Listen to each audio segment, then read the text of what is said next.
good, y'all, and welcome back to another episode of the Hurls and Smallz show. Coming to you guys today with our final mock draft. And like I said last episode, the days we drop these days, in the off season, it could be a little, a little different, could be a little random. So just make sure you have your noties on, because today's this coming out on a Thursday, the day of the NFL draft. But yeah, before we get into any of the NFL, any of the draft, and the waffle that we got to talk about later, I gotta see how my man Brady is doing. Probably not the greatest, I'm sure he'll get into it, but go ahead, Brady. Go ahead. See, y'all don't, if y'all that don't know, this is coming out on the Thursday because he doesn't like talking to me, so he just pushes it back as long as he can before it has to come out. I'm on to his methods now. If you don't just fuck with me, you can just say that. Cancel. I'll just cancel it next time. I'll cancel it next week. It is what it is. But what he was referring to, I assume, was the Heat game. Mm-hmm. I was watching the game, and we're down like 17 in the third quarter. And I don't turn it off or anything. I just kind of unlock myself completely. I just move it from my center screen to my right screen. I'm focusing more on the draft. Fourth quarter hits, I lock back in because it's like 12 points at that time. They keep coming back. Niko Jovic is damn near leading the charge for the comeback. Mm-hmm. No Donovan Mitchell in the game. No Evan Mobley. They come back in. 2 minutes left in the game. We're down like 4 points. Donovan Mitchell teed up, bro. Not even about Donovan Mitchell. 2 minutes left. We're down like 4 points. Niko Jovic gets the ball on the left wing. And mind you, this is his first game since like early February. Mm-hmm. He throws the laziest pass I've ever seen in my entire life, and Jared Allen picks it off. Mm-hmm. It's like, dog, I don't understand what the point of that is, but whatever. So he gets back in transition defense. He tries to pick up Donovan Mitchell. He takes one dribble, step back, three. Minimum 5 point swing right there. Mm-hmm. It's like, damn, Niko, that was a horrible, horrible sequence. Mm-hmm. About 40 seconds later, maybe a minute and 20 seconds left, something like that.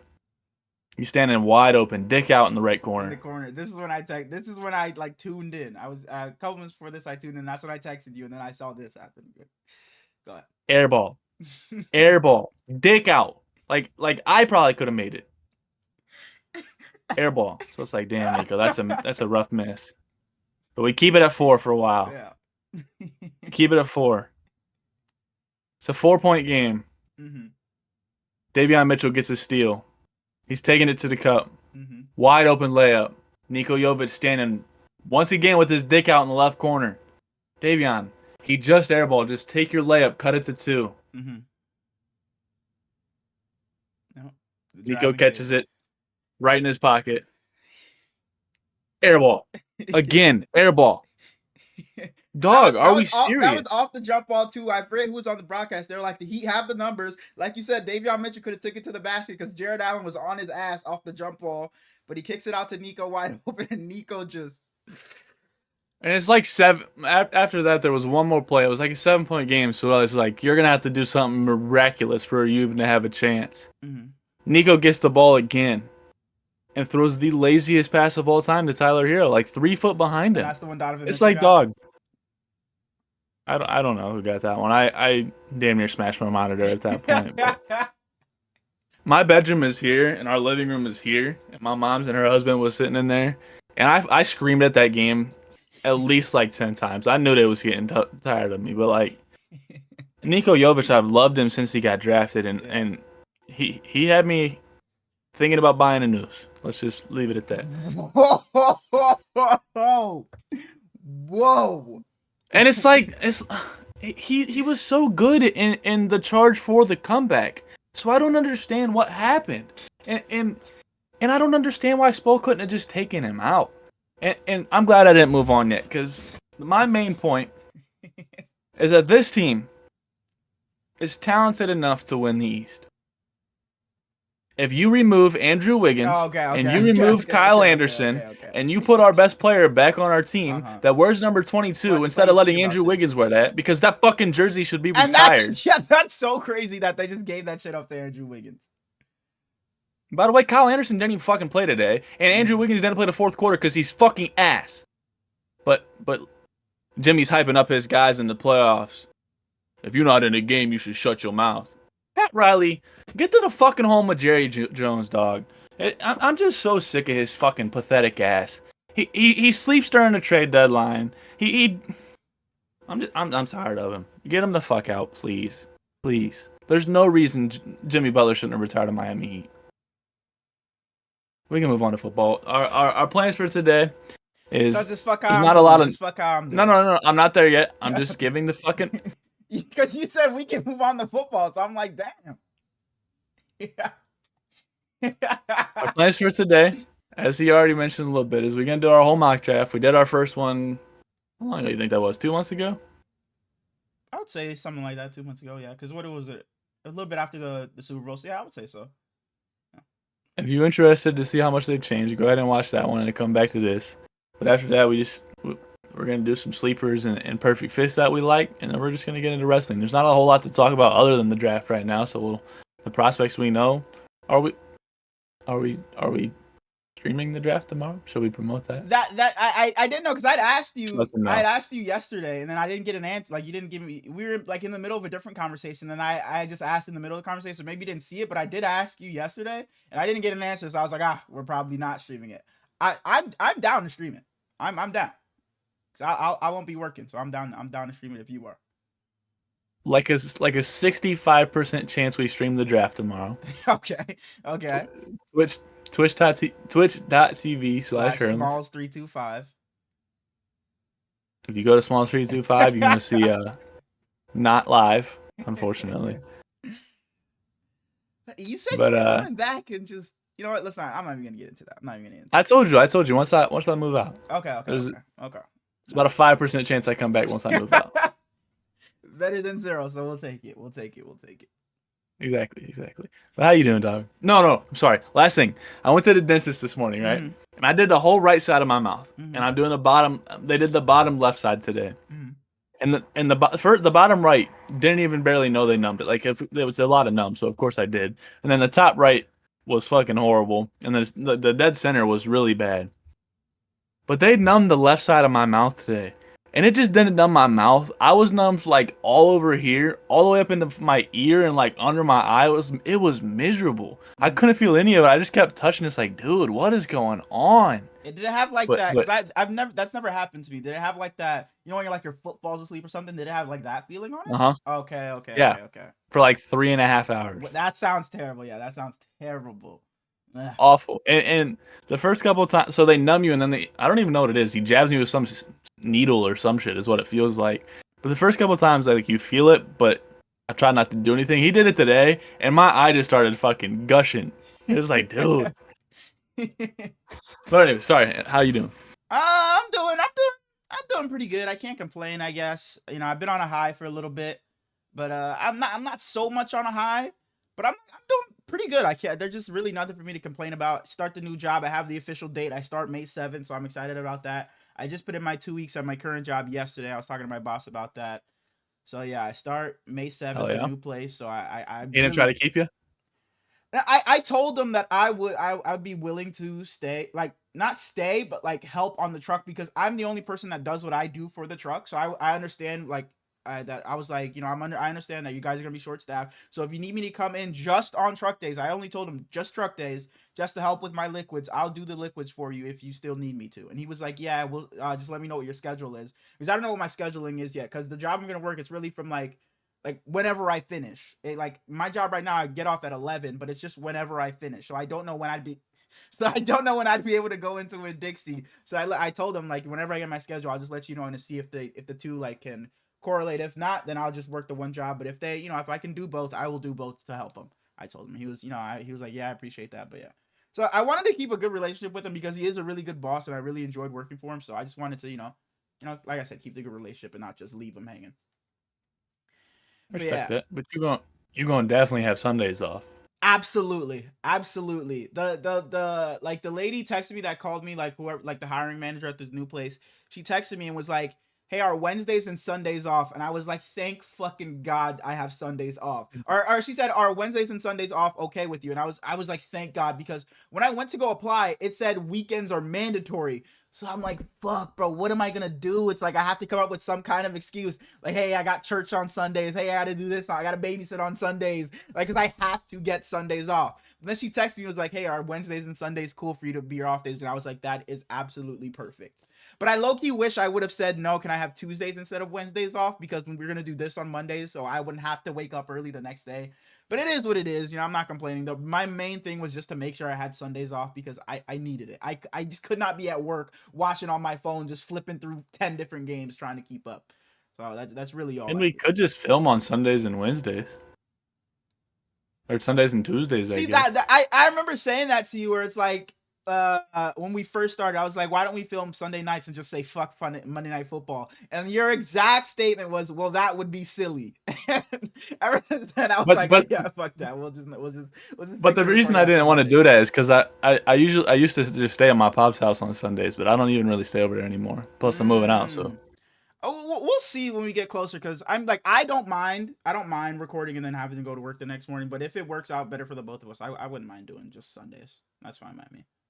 You just record after all the. But even then, I work Monday mornings anyway. So no way. So that's what. Didn't you say record Sunday night? Is that not what you said? No, I did. I'm just being a dick. Because recording and then having to work in the morning. Yeah, like that's no, but you're saying because change it so I didn't have to do that, but I have to do it regardless. So even if that would just be the second one. It's even if we stay on Mondays, you're gonna be fucked one of the days. Yeah, exactly. That's what I'm saying. So we don't have to change it because I'm gonna be fucked regardless. So we can just stick to Mondays and. But we'll figure it out. Fuck it. We'll figure it out. But what I wanted to say was something a little. I guess it's kind of funny and a little.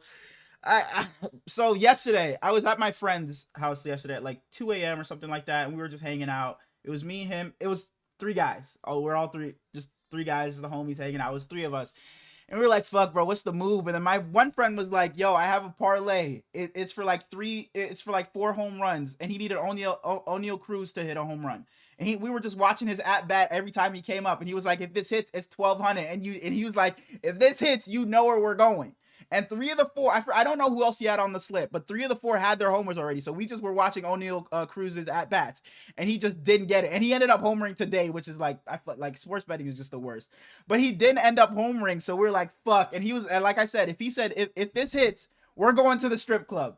But it didn't end up hitting. But our friend was there because I was like, dog, I cannot pay. I have too many things to pay for right now. I cannot pay for us to go to the strip club. He was like, my slip didn't hit. I can't pay for us to go. So we had the one friend with us that has never went. So we're like, John, his name is John. We're like, John, it's up to you, dog. You have to take one for the team. We'll pay you back. We'll give you the money back for the fee to pay for the dance. And it took some convincing, but he was like, all right, I'm down. So we end up going, we get our dances or whatever, and this stripper, she's sitting with us, like just having conversation with us. And this is where it just looks like I look like an absolute fucking fiend, but I swear I haven't been there that much. So she comes to sit down with us and she's like, oh my gosh, you lost so much weight.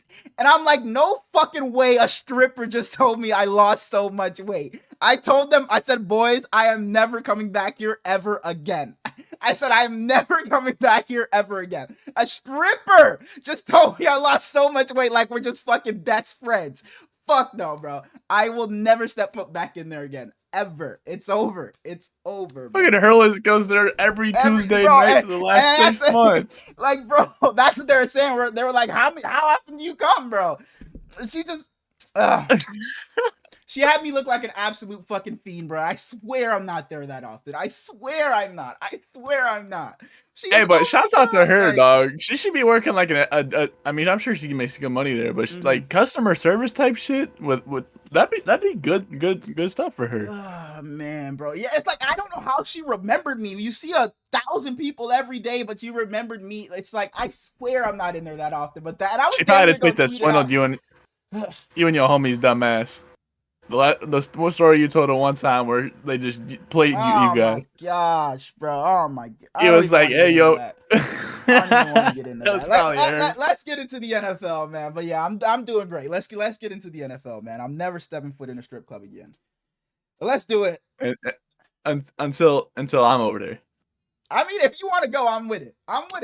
We go to that same one though. I want to beat her because my My brother's been begging me to go, so I will go with him eventually. So let me not say I'm never gonna go back again.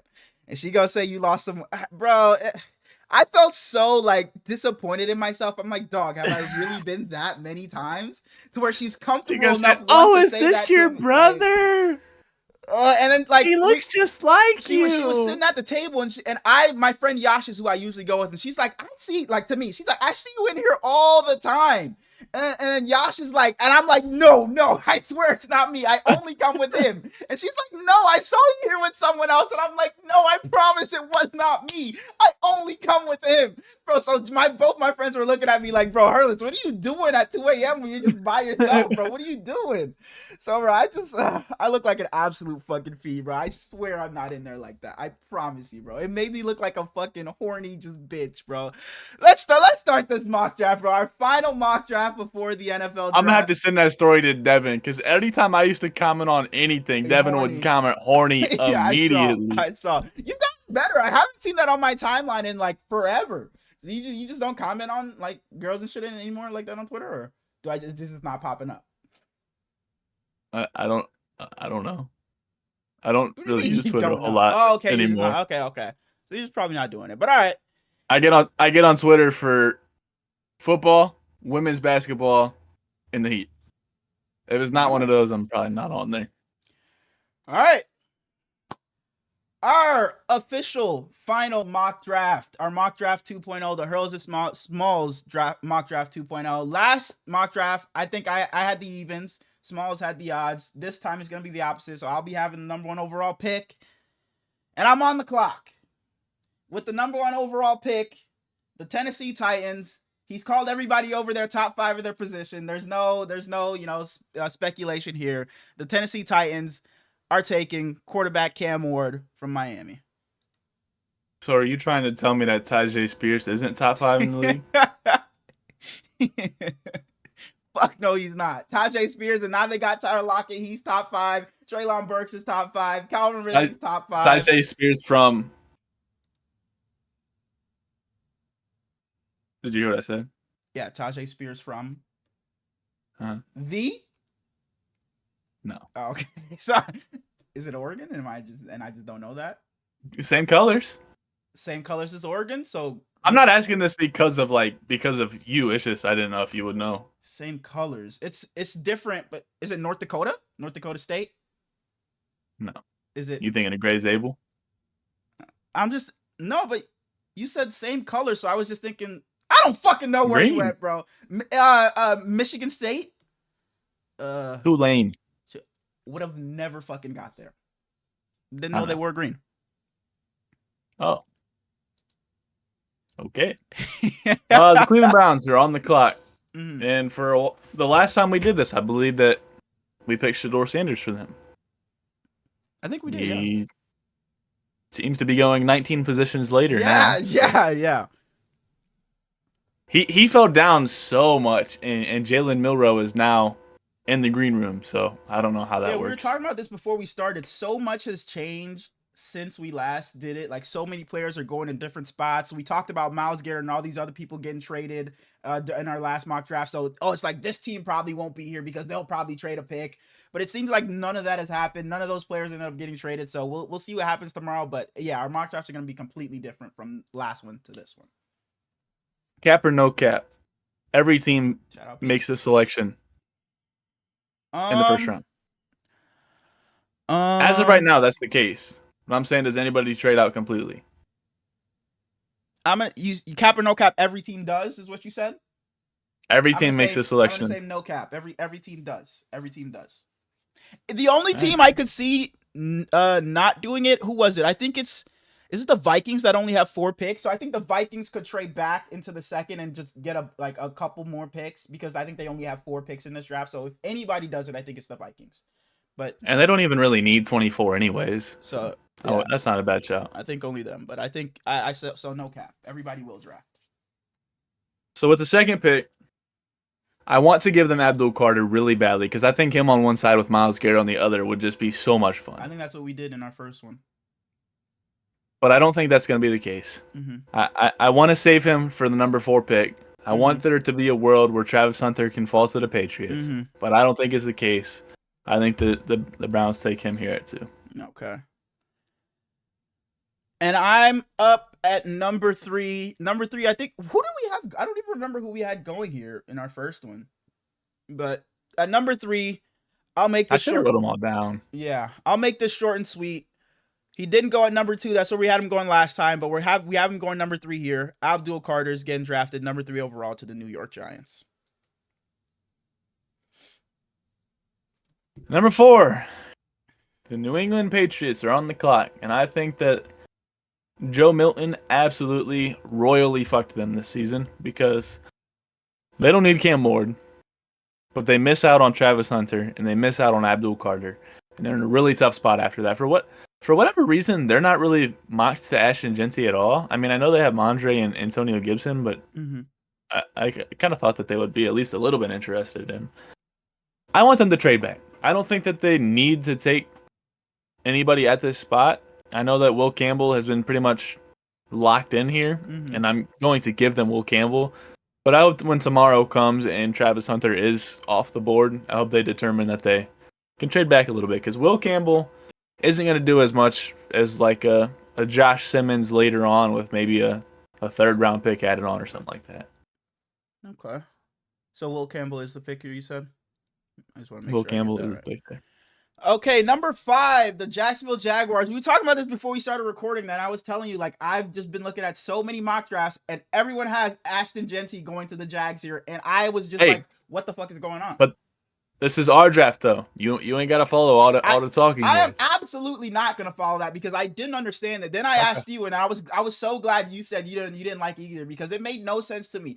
I understand ETN had a down season last year, but I just don't think you spend a top 5 pick on a running back when you have 2 serviceable running backs already. It just didn't make any sense. The year before, ETN was damn near top 3 in the entire league. So and then this year, Tank Bigsby was really good. No, it doesn't make sense to me either. At number 5, I'm looking at a couple positions here, but I think there's one that sticks out to me. I know this is your guy. I think it's between 2 guys. To me, it's between Ted McMillan and Mason Graham. Were the 2 I was looking at. It's between 2 guys. Okay, okay. And I know this is your guy, so I'll give you what you want. And I like the fit as well. You got him alongside BTJ. We've been saying it forever now. You see what Trevor Lawrence is. You build that offense around him. You get Liam Cohen, another receiver, another weapon. So Ted McMillan, welcome to Jacksonville. We're taking you with the number 5. Man, I love it. I want that to be the case so bad, because he's a huge BTJ fan too. Oh, really? So yeah, he talked really highly of him when they asked him about him. I just think you put them next to each other and it's going to be absolutely dangerous. Okay. I saw that the Raiders were kind of worried now about not getting Ashton Genty. I don't know if they swerve at all. Maybe I don't know. I don't really care because the Bears want it, but we're not doing trades, right? That's what I've been seeing the Bears trade up for Ashton Genty. I saw a couple of mocks doing that as well too.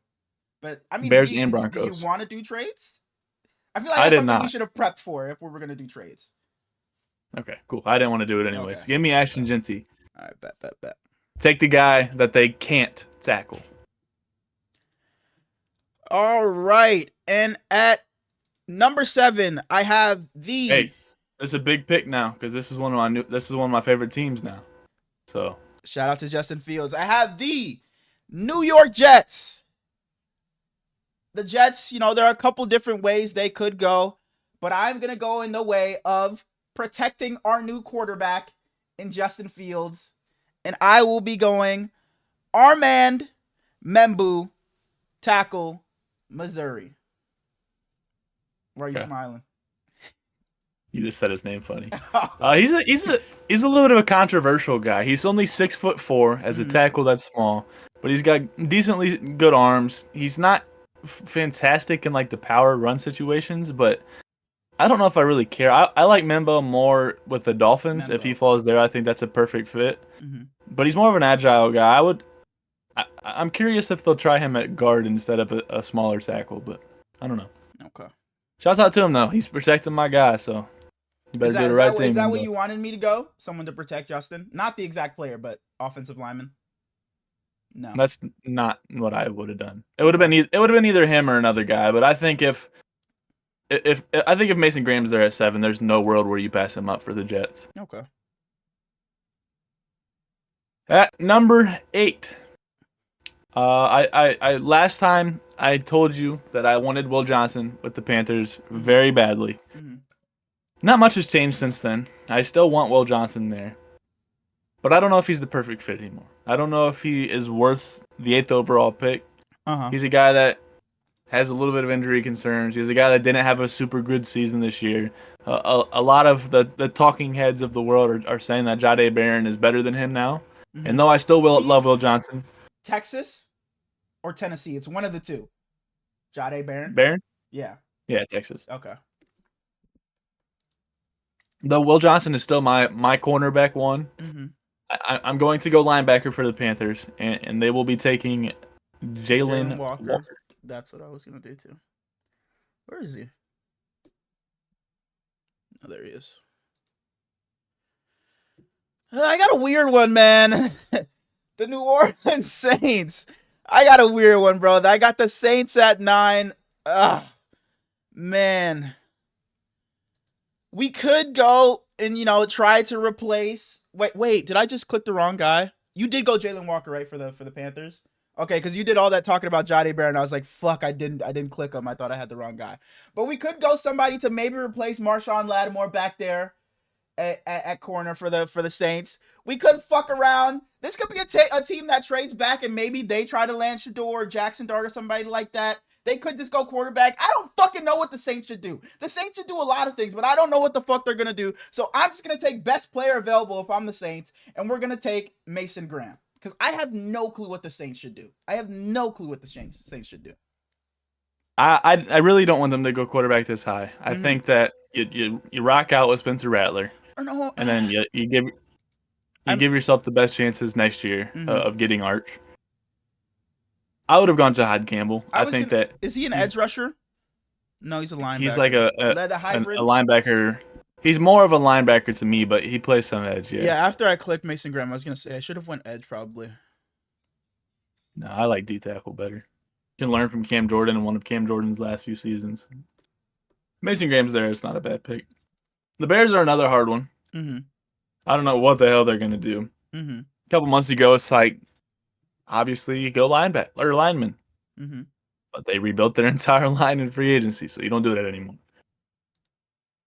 They don't really need secondary desperately. I think that the Bears go an edge. I think that they could go running back here, but I like Roschon Johnson a lot. I hope that they give him more of a chance to be utilized this year. I'm going to take one of the more controversial guys in the entire class. He's one of the most athletic players in the class. He had phenomenal stats in college, but he can't jump over a piece of paper, so he's falling down the boards a little bit. And yet, I'm still going to take him at number 10. Give me James Pierce Jr. Okay. I was looking at him. I don't think there's for my next pick for the Niners. I don't think there's any chance in hell that he'll go top 10, but I like him. Okay, and my San Francisco 49ers. Man, there are a few different things we need. Our offensive line is piss poor. Our defensive line is Nick Bosa and literally nobody else. Dang, man. Just like taking an offensive lineman is just the most boring thing. So instead of doing that bullshit, the Niners. You know what? No, I'm going to play it safe. The Niners are going to do the boring thing. We're going to take tackle Gray Zabel from North Dakota State University. I just think you just cannot rely on an offensive line that's a lot of nobodies and Trent Williams and Dominic Pooney. I just think it's about time we invest in that offensive line. The Niners' whole game plan ever since John Lynch and Kyle Shanahan came into the organization is just draft defensive lineman, draft defensive lineman, draft defensive lineman. I think it's time we actually take an offensive lineman with one of our higher draft picks instead of trying to get one in the 4th or 5th and trying to develop them into being a starters and they end up just being whatever. So I think it's time we take one high and try and find our guy. I went offensive line for y'all as well. I think that there's a super high chance that that's what they do. Mm-hmm. I gave them Josh Simmons though. Josh Simmons, a Buckeye, that's my guy, and I think he's gonna be a dog. At number 12, we got the Dallas Cowboys, and I think that there is an extremely, extremely high possibility that they go a skill position. Alexa, poster on. I think they could go running back. Alexa, poster on. Okay. Okay. I think there's an extremely high chance they go running back now because they let Rico Dowdle go for whatever reason. Mm-hmm. But I don't like that idea. Omarion Hampton is consensus like the I was other gonna first say, round running back. is he a guy that he's shot up like a lot of like draft boards recently, Not right? really. He's been up Okay. there. He's been up there for a while. I don't Okay. really understand why though. I don't think he's the second guy in this class, and quite frankly, I don't even think he's the third guy in this I'm class. assuming you have Quinton Judkins and Travion Henderson over him. Yeah. Okay. I think the class is so fucking deep for you to force a running back upon yourself. Mm-hmm. And while Luther Burden and Emeka Egbuka are both phenomenal, Mm-hmm. Matthew Golden had one of the best combines there. Mm-hmm. I think that he is phenomenal. He can be the speed guy with CeeDee Lamb, and I think that's the route they go. No, they won't. Give me Matthew Golden. Okay. As far as the Miami Dolphins go, I have them in what pick is this? The number 13th overall pick. I'm looking, they're looking. I don't know what's going on with Jalen Ramsey. Supposedly he's gonna be, on the move, but who knows? Tyreek Hill is supposed to be on the move. All these other guys are supposed to be on the move. We talked about earlier, and that just never happened. If it's not corner, I think I go offensive lineman here. So that's really what I'm just stuck between. Dang. And I think I'm gonna. I just really don't know what they're. I think they're going to move on from Jalen Ramsey, so I'm gonna have them take Jahdae Barron here, cornerback to replace Jalen Ramsey, and that's their new cornerback of the future. It was between him and a tackle here I was gonna take, but I'm going corner. I think there is an extremely high possibility they go offensive line. Mm-hmm. I think that the 14th pick in the NFL draft is the easiest pick in the world to make, even though their GM came out and said that it's not a cookie cutter pick like the world is thinking. I'm gonna click. He's not the best separator in the world. I'm gonna click He's it. not the best run blocker in the world. I'm clicking it. It's the position of need. I'm clicking it. Let me get Luther Burden. Okay, thank God I didn't fucking click it. No, I'm just kidding. I'm just kidding. I'm just kidding. I think the Colts take Tyler Warren for sure. Okay. I've been working for the Atlanta. Bro, you kill me every time you just start breaking out singing, bro. The Atlanta Falcons, a team that I've been saying needs to address that defense for a while now, needs to be able to get some pressure on that quarterback for a while now. They've been bottom in sacks for God knows how long now, decades it feels like. So we're going to make this one quick. We're going to take edge rusher Mike Green to the Atlanta Falcons with the number 15 overall pick. That is also what I had them do. At number 16, we have the Arizona Cardinals. My guy, Kyler Murray. When he was good last year, he was really good. We was all over him, talking about them cookies, talking about that pizza. But when he was bad, man, was it bad. You draft Marvin Harrison Jr., who was supposed to be generational at the wide receiver position, and he doesn't really do anything because you don't get him the ball. This year, they still got a rather weak unit at receiver over there. They got Marvin Harrison, and then them little fellas. And Marvin Harrison just last year played with a certain guy. Boy, this is your fucking wet dream, bro. Holy shit. Go ahead, man. I will be giving Kyler Murray Emeka Egbuka. I fucked his name up big time. To pair up with Marvin Harrison Jr. Okay.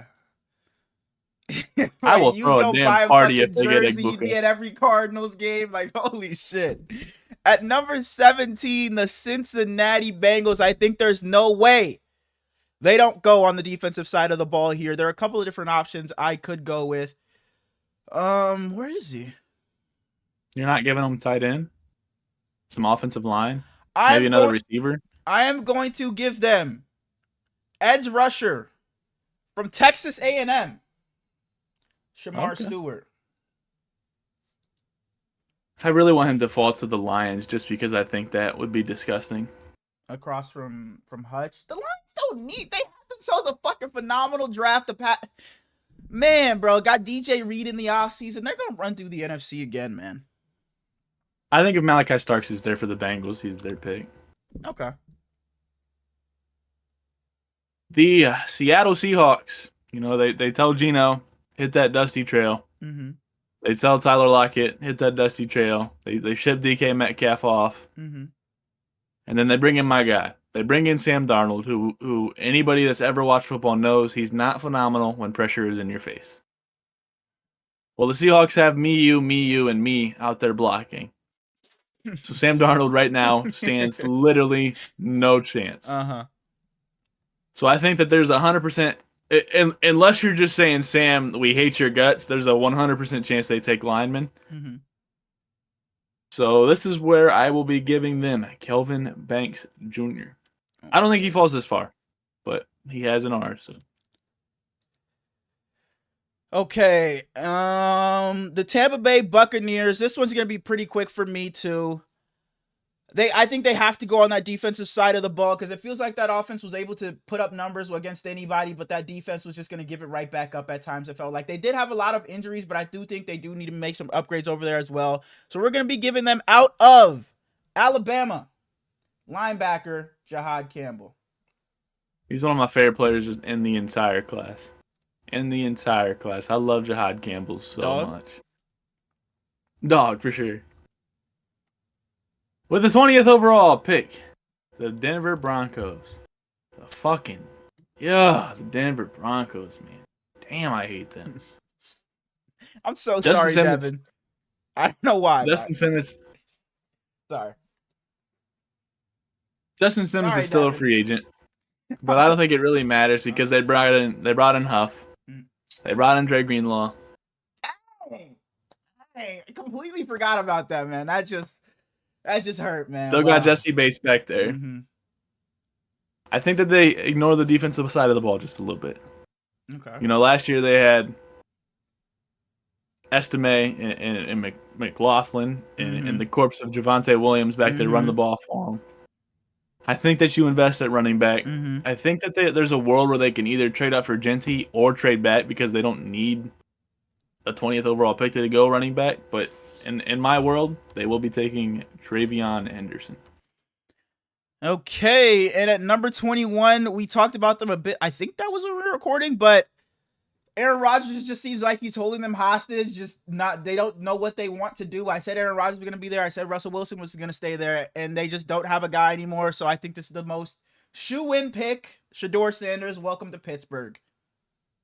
I think he fits Mike Tomlin literally perfectly. My boy Khan is a big-time Steelers fan, and he doesn't like the idea of them taking. What was that? Do I know that guy? Is that one of like your IRL friends, or like is that somebody like a? Yeah. Oh, okay, yeah. okay. I thought that was like an influencer or something. I just never heard of him. Sorry. Continue. He probably pretty influential, but not continue. in that speed. But he don't like the idea of them taking Shedeur, but sorry to tell you, there's pretty high. But Darko, you got your receivers, dog. First time we did this mock, he was upset that we didn't give him a receiver. You got DK. Who gonna get DK the ball? If they get Shedeur, I think that's just they brought back what's his face? Mason Rudolph. And they brought in Skylar Thompson. I don't even know why they would go quarterback. That's a quarterback room right there. At 22, you know. I'm hovering over his name. You think you know who I'm going? And I'm so confident I'm clicking it. So if it's wrong, I have to go back and redo it our entire draft. We're both Justin Herbert fans. They only had Ladd McConkey to throw to last year. They bring Mike Williams back this year. I don't like big white fella that they throw to out of the tight end slot. So I'm going to give them another big white fella out of the tight end slot. And Colston Loveland. Yep. I just think he is so perfect for them. At number 23. Whoa. Will Johnson still here? How high is he supposed to go? He could go like from 7 to out of the first round. Because I was gonna take a cornerback for the Packers, but then I scrolled back up and then I saw Will Johnson here. So is it crazy if I take a different corner instead of? Fuck it, I'm gonna do what I want to do. This is our mock draft. It's not whoever the GM of the Packers is. So at number 23, where do you go? The Green Bay Packers will be selecting out of Kentucky. Yeah, that's crazy. That's crazy. But you already said it, so that's crazy. So go ahead. That's crazy. No, you already said it. Okay, you already no, said it. I'm gonna pick him, but like that's crazy. I'm taking him. But I should have taken Will Johnson over him. Is what you're saying, or is it crazy? I just took that. I believe so. Okay. When it happens tomorrow, I want $20. Maxwell Harrison, why? Welcome to the Green Bay Packers. That's why I asked about Will Johnson, because I scrolled back up and I see he was still there. That's why I was kind of asking, like, where the fuck is he supposed to go? Because where did he go in our last one? Was that you that 8 to the Panthers, right? And now he's still on the board at 24. All right. 24. You know, they just redid their entire offensive line. Mm-hmm. They just redid their entire defensive line. Mm-hmm. If Malachi Starks is there for them, wow. I gave them Walter Nolan when I was going through this, but that was because I gave Malachi Starks to the Bengals. Mm-hmm. Malachi Starks, welcome to Minnesota, big dog. All right. Comes in and takes Cam Bynum's spot. This is a fairly obvious one. If the Texans go anything but offensive linemen here, fire everybody in the building, and we're gonna go. Did this guy play with CJ? I know CJ went to Ohio State. Was he here with CJ? Who knows? But we're gonna take big offensive tackle Josh Simmons, and he's headed over to Houston to play with maybe his former teammate in CJ Stroud.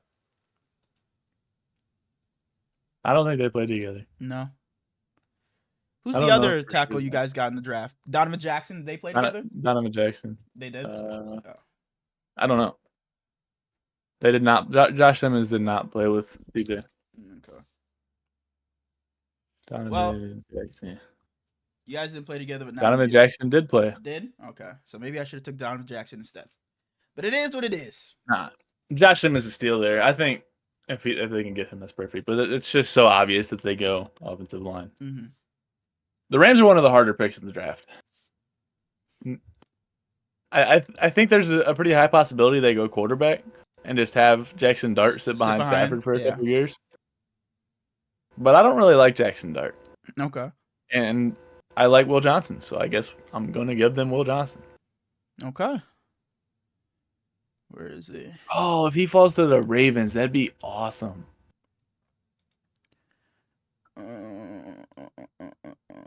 Sorry. Make the right pick here. See, I know what you want me to do. You and my brother even have talked about it. You just love this fit. You love these two together. The Baltimore Ravens at number 27. Hold on. You know, when we were talking, we were gonna get into some perfect fits and some sleepers. Mm-hmm. I told you, I'm not gonna draft this guy. Mm-hmm. Go ahead. What's the commissioner saying to you? It's not what the commissioner is saying. It's what Rodney's saying. He heard what, the talk you guys had last time about a certain guy you love next to Kyle Hamilton. He said, do it. The Baltimore Ravens at number 27. The pick is in. They will be taking Nick Eamon-Warry, safety from South Carolina. If Walter Nolan is there, Baltimore does not pass up Walter Nolan. Look. I was going to go in a complete different direction, but then you say, do it. Make the pick or whatever you said to me. So I'm like, all right, fuck it. I will do it. And then now it's like, oh, if Walter Nolan is there, I was trying to lead. I was trying to push you. Like I'm not. I don't know if Nick Eamon-Warry is a first round pick. That's why I was saying that. I hate you, right? I think you go make the pick, do the right thing. So I'm like, fuck it, I'll go with your guy. The right thing is Walter Nolan. The second after Roger Goodell goes up there, Walter Nolan, if he's up there, no way the Ravens pass on him. Like, holy shit. I'm not gonna influence what you do, but okay. Go ahead. Walter Nolan is so damn good. The Detroit Lions. I don't know what the fuck the Detroit Lions do, man. They're just so good. They don't need anything. It's crazy. Walter Nolan could probably come on over there. I really, really, really, really, really hope Shamar Stewart falls to them because he's like 7'5", and I like him a lot. So I'm gonna just give them Donovan Ezaraku to just replace that. Okay. He could end up being the best D edge in second best DN after Abdul, I guess. Okay, the Washington Commanders. I've been seeing some stuff of them going running back here. You know, because Brian Robinson was so-and-so. Austin Eckler is getting up there in age. And honestly, I have no clue what I want to do with the Commanders here. Oh, man. It's like, am I gonna make this pick again, and then you're gonna hit me with a if Walter Nolan's still on the board, no way the Commanders pass him up. I just can't wait till I fucking click someone else's name and you say it. Fuck. There's only one more team I would say that for. Wow. The Washington Commanders. I think I'm going to have the Commanders go in the secondary, specifically cornerback, and we are going to take Trey Amos, cornerback, Mississippi. Not a fan? Okay. I'm not a fan. Oh, dang, we're already at the fucking end. I didn't even realize. I don't personally. I don't think they go there just because they traded for Lattimore and they already have St. Reese Steele and man, Emmanuel Forbes. I can't believe he just fucking gone already. As I was saying, I don't really like Omarion Hampton, but I think if he is there at 29, the Commanders probably take him. So I like Trey Amos a lot though. At number 30, the Buffalo Bills. I had them taking Maxwell Harrison, but you took him 37 picks earlier, so I don't really know what to do now. I think there's a world where they go receiver with Luther Burden still being on the board. I think there's a world where they just take Walter Nolan. And there's also a world where they take a running back because James Cook wants $20 million a year. But I think Walter Nolan is taken from Buffalo before Kansas City can get their hands on him. So, shouts out to him. Okay. Sorry, I'm just flipping in between a bunch of different tabs. But Walter Nolan, welcome to Buffalo. Buffalo Bills. With my final pick of the first round, the Kansas City Chiefs will be taking tackle Josh Connerly Jr. from Oregon. Yeah, probably. Thank you. What do the Eagles do? The Eagles, it don't fucking matter what they do. The Eagles, I feel like, are a team. They I don't even know how to explain it. They'll take the fucking, like, the guy that fell because he had anger issues or because he had the issues off the field. They'll take a guy that got hurt and like they're just taking a swing on this guy. I feel like they'll just take a shot on anything because they're just so loaded everywhere, so it really doesn't matter. If that makes sense. They lost C.J. Gardner-Johnson, and I love the way Kevin Winston plays football, so good luck. Kevin Winston? I've never heard that name. Did you do that guy? Like when we did our prospect breakdowns? Do you remember? Bro, you are so fucking bro. Brother. Fuck. Grading your draft. Let's see how we did. Does it give us an overall grade? You did it on PFF. Yeah. No, it doesn't give you an overall grade. Okay. Well, that's our mock draft. Let me take a picture of this and see how we do tomorrow. But how many we get right? That's the question. Over, under. Ooh, I like that. 17. Over under 17. I'm going so fucking under. So under. Because you could just think about it. One trade and our entire board just is all fucked up. So you got 3 locked in at the top. Okay. I think I'm gonna say we're hovering around, I think, like 12. I think we're way under 17. I just said 17 because 16's half the league, so yeah, I over think, 16 would be. I think we're like around 12. Because it's just like one trade could just mess up our entire board, and it's just a trickle down effect, and everything's different now. We got 16 right though, so that's all that really matters. You just couldn't wait to say that shit, huh? You just couldn't fucking wait to say that. Fuck you. Yeah, we got 16 right because of me. So Cam Ward isn't going number 1. Is that what you're saying? That's only your 16. I did 16. No, I'm saying the 16th pick. Oh, I thought you were saying 16 of the picks were right. Oh, I thought you were just being a dickhead saying only your picks were right. Oh, okay. No, my fault. That's on me. But as we were saying earlier, we are going to do a couple of our sleeper prospects, our favorite prospects, some of our perfect fits.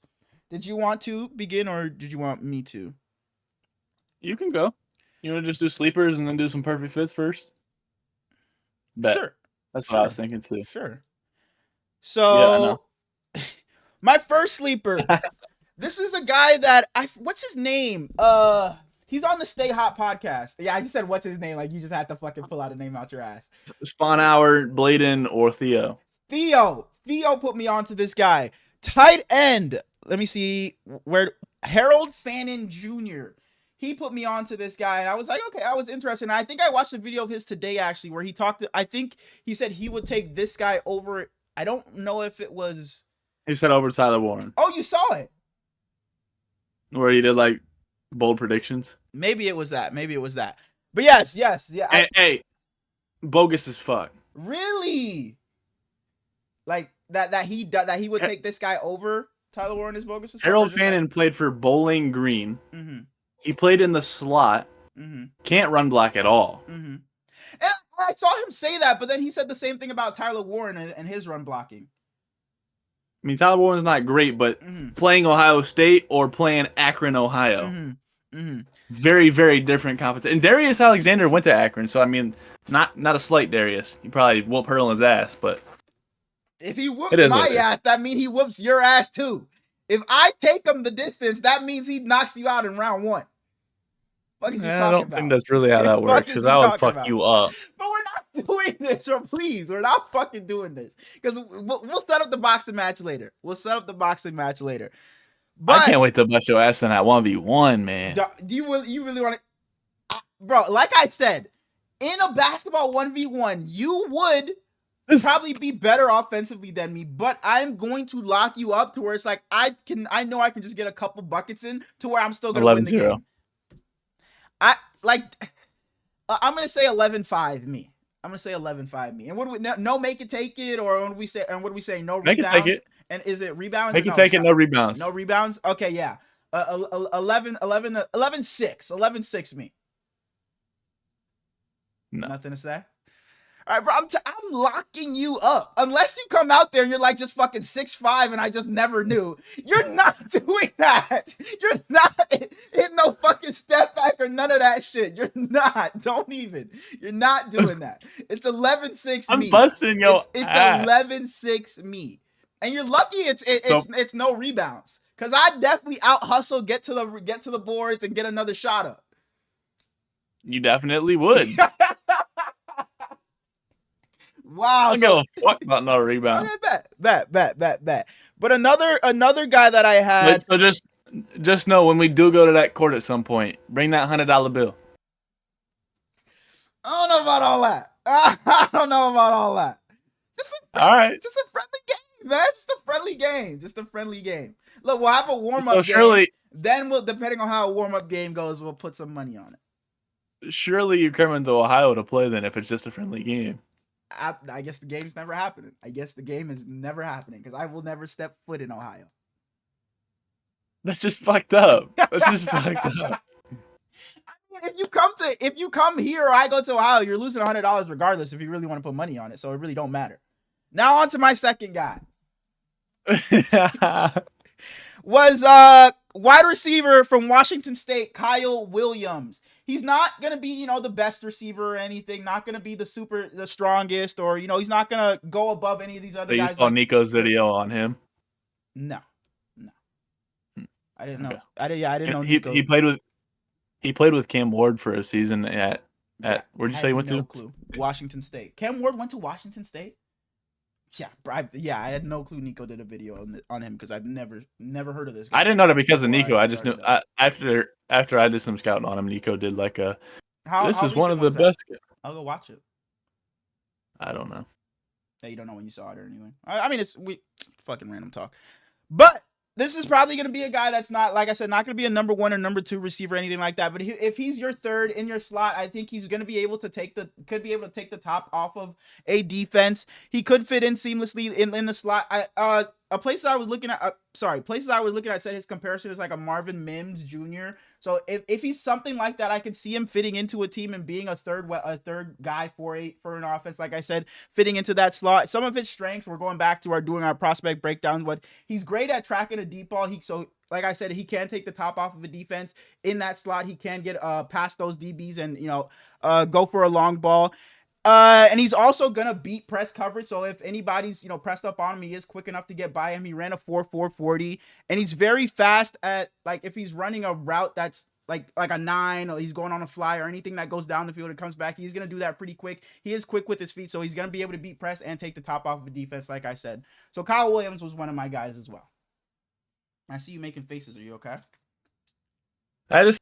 I don't know if I agree with some of your takes on him. He's kind of like a gadget guy. He lines up in the backfield a lot. Mm-hmm. He lines up in the slot a lot. They get him the ball immediately and just tell him to work with the ball. I mean, yeah, he's a gadget guy that can run routes, but I definitely wouldn't consider him like a deep ball chaser. Well, that's what I saw for everything. He has great deep ball tracking. That's literally what I saw everywhere I looked.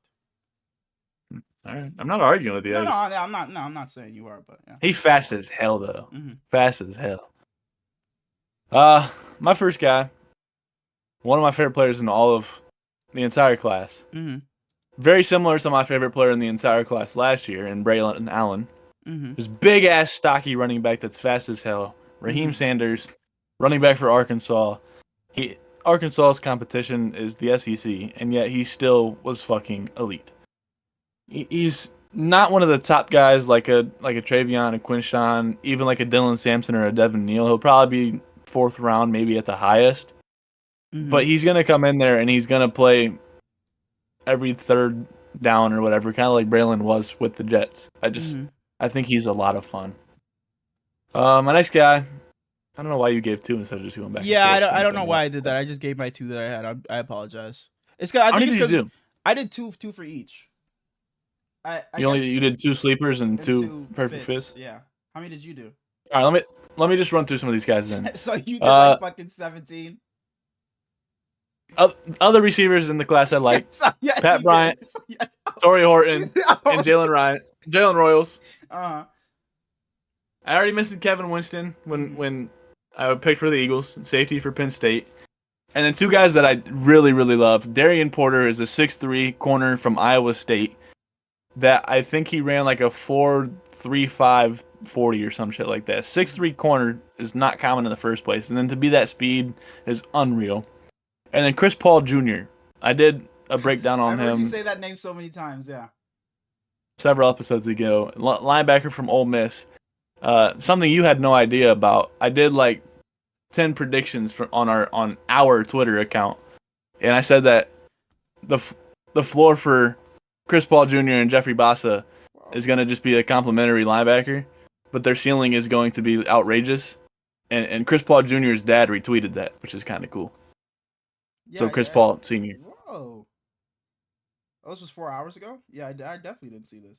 Yeah, something you had no clue about. Don't even fill your fucking co-host in. Something you had no clue about. You never signed into the fucking account. I'm right here on it. I literally have it on my PC too. I signed it on my PC. Okay. Go ahead. Oh, are you done? Yeah, I mean, you only gave 2. I just list off the guys I did real quick. Okay. Where did I put it? I'll go now. Some perfect fits for guys. Okay. Go ahead. You picked them at number 27. The Ravens and Nick Eamon-Wari, I just think is absolutely beautiful. Allowing him to roam back there and move Kyle Hamilton back up to roam wherever he wants to, just sounds beautiful to me. He's not a pure safety. He's gonna have some flaws and some development issues, but I love it a lot. And then we picked Ted McMillan for the Jags. I think that is ideal. I picked Emeka Egbuka for the Cardinals. I think that is gorgeous. And then Colson Loveland and the Chargers is the match made in heaven. That's what I had. Colson Loveland and the Chargers. And another one I had was it's not gonna happen because I literally had them taking an edge rusher. I literally already forgot, but the Falcons. But I think if they can get like Will Johnson. Green. Yes. But I think if they can get Will Johnson and you have a corner like that opposite of AJ Terrell, I think it just makes it tough. And I understand he was on the board, by the way. That's what I said. That's what I said. I think there's a like they should. I would prefer them to go on the defensive line, but I think Will Johnson makes a lot of sense as well because if you have somebody like that across from AJ Terrell, I think it's just gonna make it tough for offenses to pass against you when you have a big guy like Will Johnson, and then you have a shutdown corner on the other side like AJ Terrell. I think it will just make it tough. But like I said. Bro, you are. But like I said, I think it does make more sense for them to go on the defensive line. But if somebody's not there that they don't like, I would also like for them to take Will Johnson because I do think it is a perfect fit for them. That's all the football we got. The NFL draft, for anybody watching this, hopefully before the draft, is 8 p.m. Eastern on the 24th, which is the same day this is coming out. If we plan on streaming the draft, if we're not live. I thought it was 65%. Now we plan. Now it's 100%. No. If we're not live by 8 p.m., okay, then we're not doing it. Yeah. So don't be waiting. 8:05. Yeah. Man, they got to be going. If it's 8:05 and we're not live. We'll probably be live, a couple minutes, 5-10 minutes before to gather you guys in. So, yeah, if we're not live, then don't even stick around like you said. It's not happening. Exactly. So it's no promise, all we got for you. But, we plan on being there. And if we're not there, it's Hurl's fault. And it probably will be my fault if it doesn't happen. I will say it probably will be my fault. So you guys can blame me. We're gonna blame you for. I'm keeping it real. Anybody that doesn't care about wrestling, we appreciate y'all. We never said like and subscribe. Oh my fucking god, bro. It don't even fucking matter no more, man. Fuck it. Who cares, bro? Before you guys head out, we're back up to 73. I saw like what the two people. So it was like, you know what? I'll go back and follow them. Or was it just we'll give it back? Yeah, we'll give it back. Or was it just two new people? Because it doesn't even say in like this who it was. Because I guess they have their subscribers hidden. But yeah, I saw us go back up to 73. So shout outs to you two, whoever you were. John Stevens and Peter Hernandez. Thank you guys, John and Peter. Thank you. You know either of those names? Absolutely not. Peter Hernandez is Bruno Mars' real name. Whoa! No, it's not. No, don't say that. Don't say that. I'm so serious. What? And John Stevens is John Legend's real name. See, that's not a shock. I'm a fucking goofy, bro. I typed in Bruno Hernandez. Oh my gosh, bro. Bro, just fucking get to the waffle, bro. I'm just a goofy, bro. I'm such a goofy. Is Bruno Hernandez the person? Yeah. Holy shit. He a film director. Peter Hernandez. I don't know why that's so. I don't know because I guess I just never thought of what is Bruno Mars' real name? Peter Hernandez. Now I know. Shouts out to you, Peter. All right, let's get into this waffle. But you ever go by like your middle name or nickname, just like as your you? Like that seems so weird. Well, like Demetrius is his real name, but he's Ja. I understand it, like especially for like a music artist, because like Bruno Mars makes a lot more sense. Because like you don't want to go by like your full name, you just have like names that I guess are like cooler in the sense for like Lil Wayne, like shit like that. Like I guess it's just cooler, it just fits more in with like making music. Like it's not gonna be fucking Peter Hernandez on this song, Bruno Mars just sounds a lot better. But as far as basketball goes, that's a little different. I don't understand why why not just go with Demetrius? I guess it's just the thing is like he was just called Ja when he grew up, so it's like that's what just stuck with him. I don't know. I really don't know, because you see so many like NFL, NBA players. It's like, oh, his name is this, but did you know his real name is? So I guess that is kind of weird. Like I don't know. I would always just go by her Instagram. I mean, there's nothing really else I could go by, but I would just go by my name. Like, would you go by something else? Like, or would you just be Brady?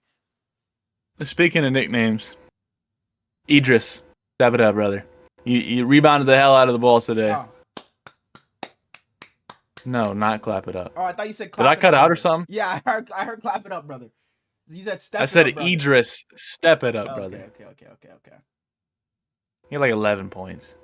I heard, yeah, he had like a double-double, because I heard them talk about, it's like he has the most double-doubles now in Heat history in the playoffs. He just passed LeBron or some shit, yeah. At one point in this game, he was 1 for 6, and he was 1 for 5 from 3. Jaylen Brown, shout out to you for holding it down while JT was out, man. You had yourself an amazing game. Fuck them. Fuck the Celtics. Bitch-ass Celtics. Nah, but Porzingis was gushing, dog. And I was gonna say I've shown no hate to the Heat. I've said good luck, both your playing games. Heat made a comeback tonight. I sent a little gift rooting for you guys. I'm going to the Heat game 4 to root for the Heat. But hey, it's fuck the Celtics. Fuck the Celtics. Let's get into the Waffle. Y'all just won a championship. I can't root for y'all. I'm not asking you to root for the Celtics. I'm just saying why fuck them. I said I was just kidding. Oh, okay. Jaylen Brown, one of my favorite players in all of basketball. But Peyton Pritchard, it is fuck Peyton Pritchard. That little fucker. I was gonna say he's just a hooper. He's just a hooper. He irritates me. Anytime the Heat play him, it's like he going for 30. I know you're not fucking talking, Mr. Caleb Martin. I know you're not. Anytime he played the Celtics, he turned into fucking prime fucking LeBron. So I don't want to hear shit. The difference in that is Peyton Pritchard ain't like that. That's just Caleb Martin. That's just who he is. Moving on. Let's get into the Waffle. If you're not a wrestling fan, we appreciate you guys watching up until this point. Kyron, welcome in. Dark, I hope you enjoy your stay. Us four, let's have a conversation. So you got to stop doing that, because you're scaring off anybody else. Anybody else maybe I do watch this. You just said us four. Now you're locking them out. All right. If anybody else wants to come, you guys are more than welcome to. They already left. Okay, fuck it, bro. Fuck it. Whatever. John Stevens was interested, but now he gone. He gonna write another song. I didn't write anything down for SmackDown, so if you want to talk about it, then you go ahead. We're not talking about SmackDown. Let's get to WrestleMania. The fact that the tag teams are going on next week's SmackDown. It's ridiculous. It's bogus as hell. And after watching WrestleMania, it's like, man, night one could have used a tag team ladder match to fill some of that dead space that no one cared about. But it is what it is. We're past it. They're doing it on Friday. Nothing I can do about it now. Ooh, so just me, Oos. That was the Day driest. One. It's just me, driest. Ooh, so. I text you immediately and said he not eating during his entrance, which is what we both wanted. I'm glad he didn't. Yep. You know, they was going back and forth for a while. Jay was hitting him with his little weak-ass super kicks, hitting the splashes on him, doing all his normal moves. And then he finally said, maybe I pull some Gunthers on Gunther. He was just taking them chops, telling him to give him another one. Laughing and shit. Laughing and shit. He channeled his inner Samoan doing that shit. Just you know, they take the pain. They like the pain. After he did his own moves, he took Gunther's, and then he went back to his a little bit. He hit the power bomb. He did 3 splashes to finally take him down, and then he choked him out from behind. Yeah, and he did those 3 splashes. I'm like, boy, what the fuck? Pin him. I thought he was gonna go to like each fucking like corner. Then Gunther got up, and I'm like, bro, what the fuck is going on? Is Jay not gonna win this?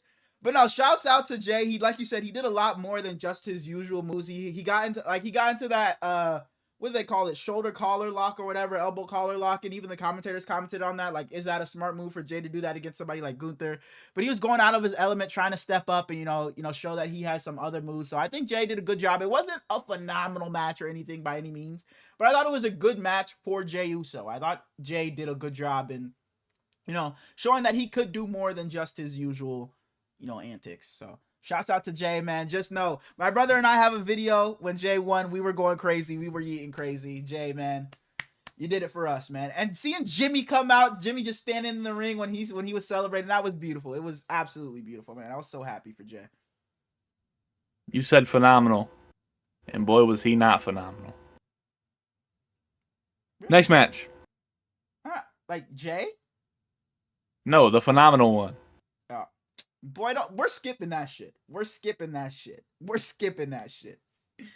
Next up, we got the War Raiders versus the New Day. There was no story for this shit going into it other than, you tried to get my neck, now it's personal. The wrestling was just cool. It wasn't fancy. The finish was fucking weak as hell. Big E never came out. New Day won and then just ran to the back. Off. Yeah, bro. It's and Dark texted me too. He was like, "There's no way this is on Mania without if it doesn't mean like Big E's coming back. Like it has to mean Big E's coming out. That's the only reason why this is on Mania." And you asked me, and I said no. And then they won, which I expected, and they started celebrating. I'm like, okay, Big E will come and make his presence known. Maybe he rejoins them. Well, something's gonna happen, but Big E is coming out. And they run to the ramp, and I'm like, oh, Big E's just going to walk out from the stage, walk out from the entrance right behind them, be standing right behind them as they're celebrating. Then it fades to black, and I'm like, no fucking way, bro. So what the fuck was this on WrestleMania for, but the SmackDown Tag Division wasn't?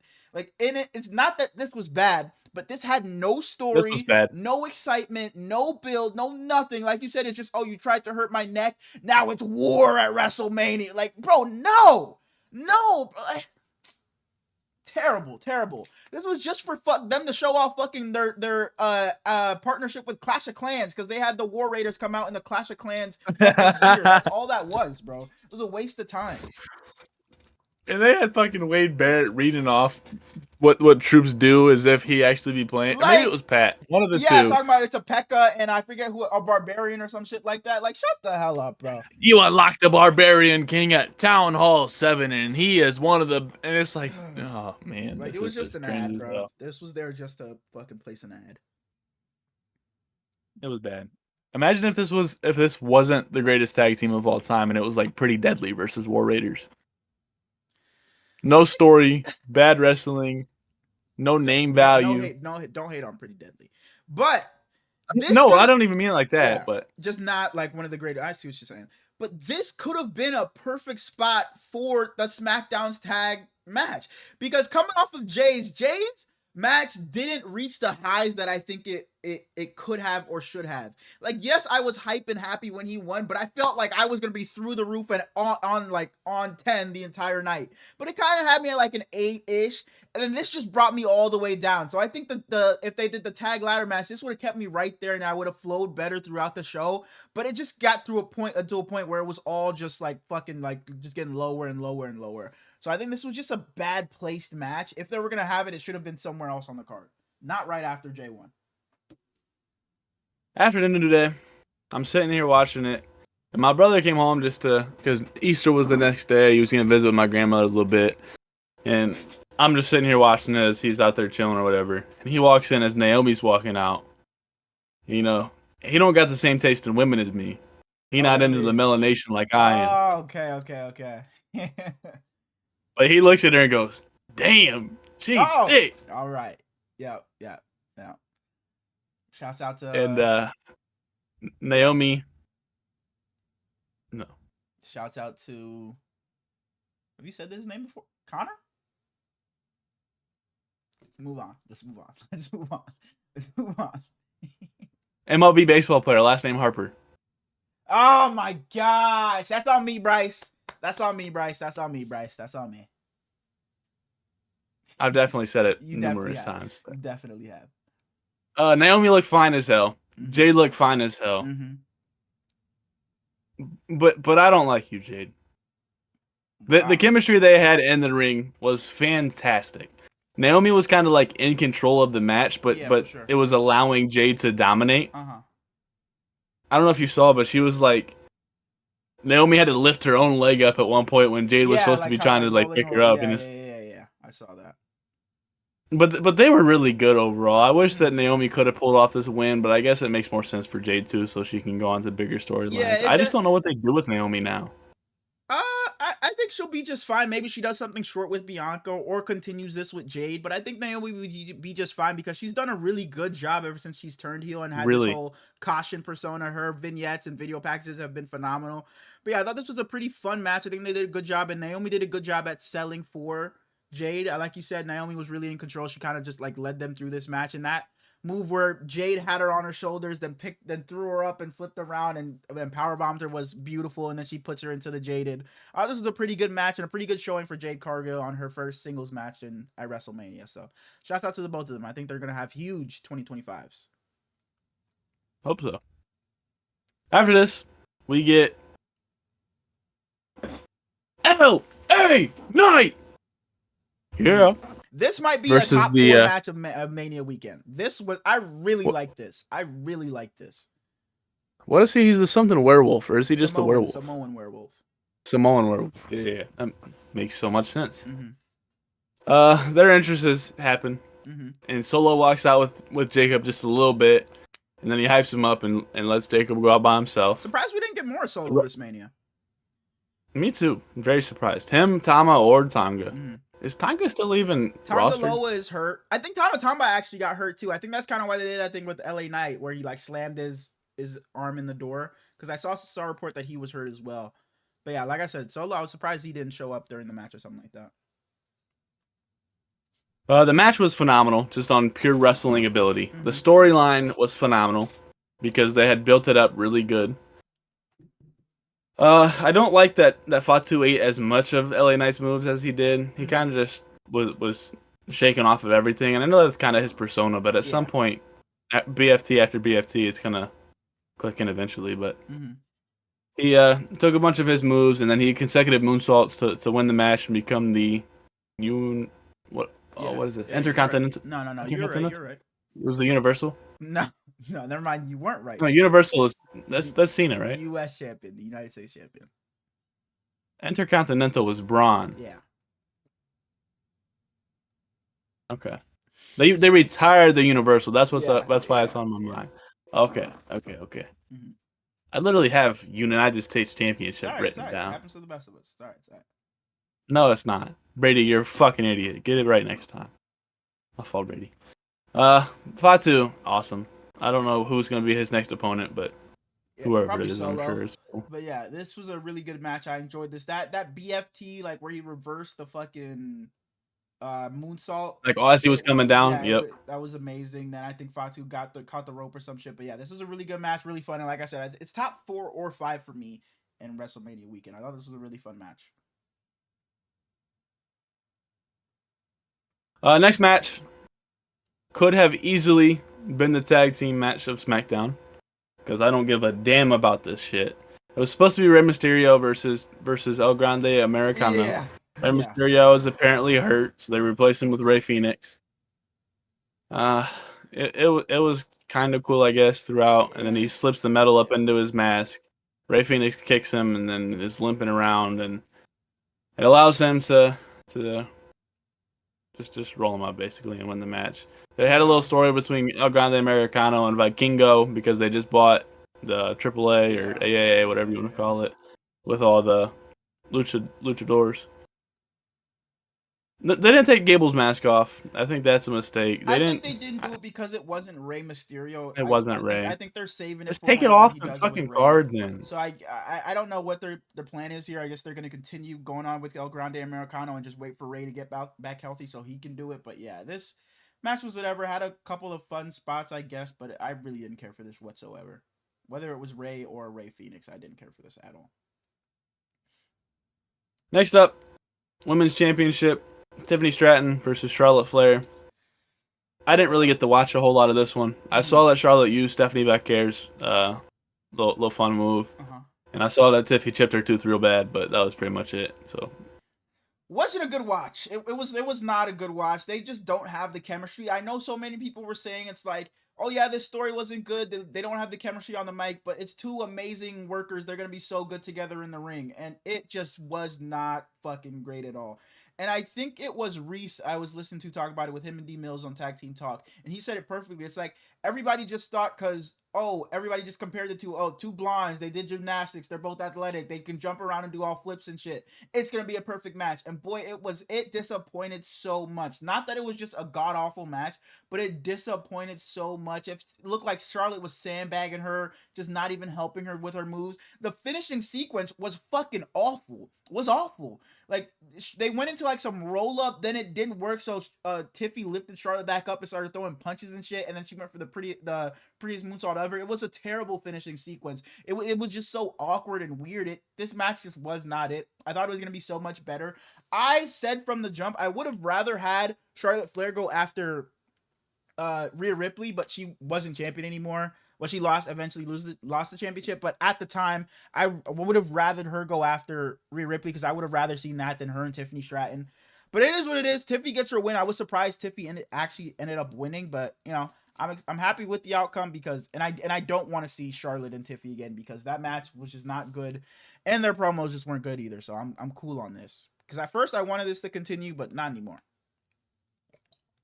The best match of the entire weekend, the triple threat, CM Punk versus Roman Reigns versus Seth Rollins. Yeah.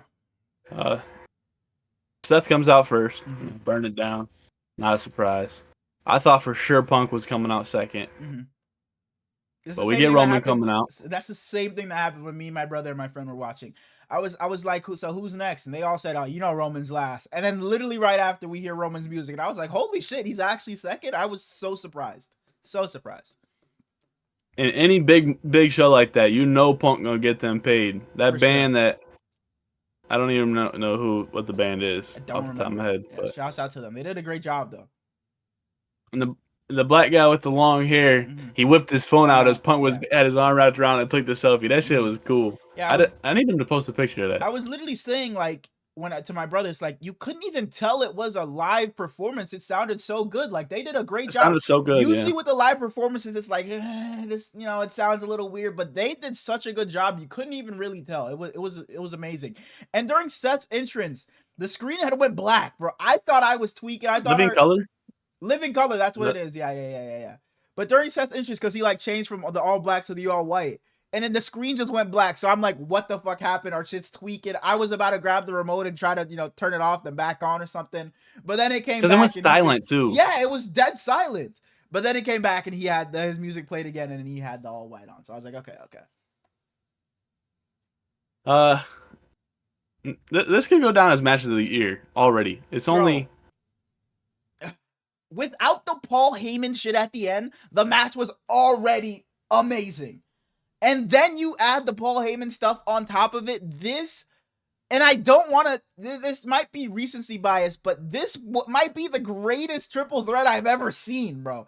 Like, it was so fucking good. And that probably is recency bias, because I'll probably think of another one in the coming weeks. But this was just so damn good. And CM Punk, for you to be how old you are, you took 10 years away from WWE, and for you still to be able to put on like that, shouts out to you, bro. This was a phenomenal fucking match.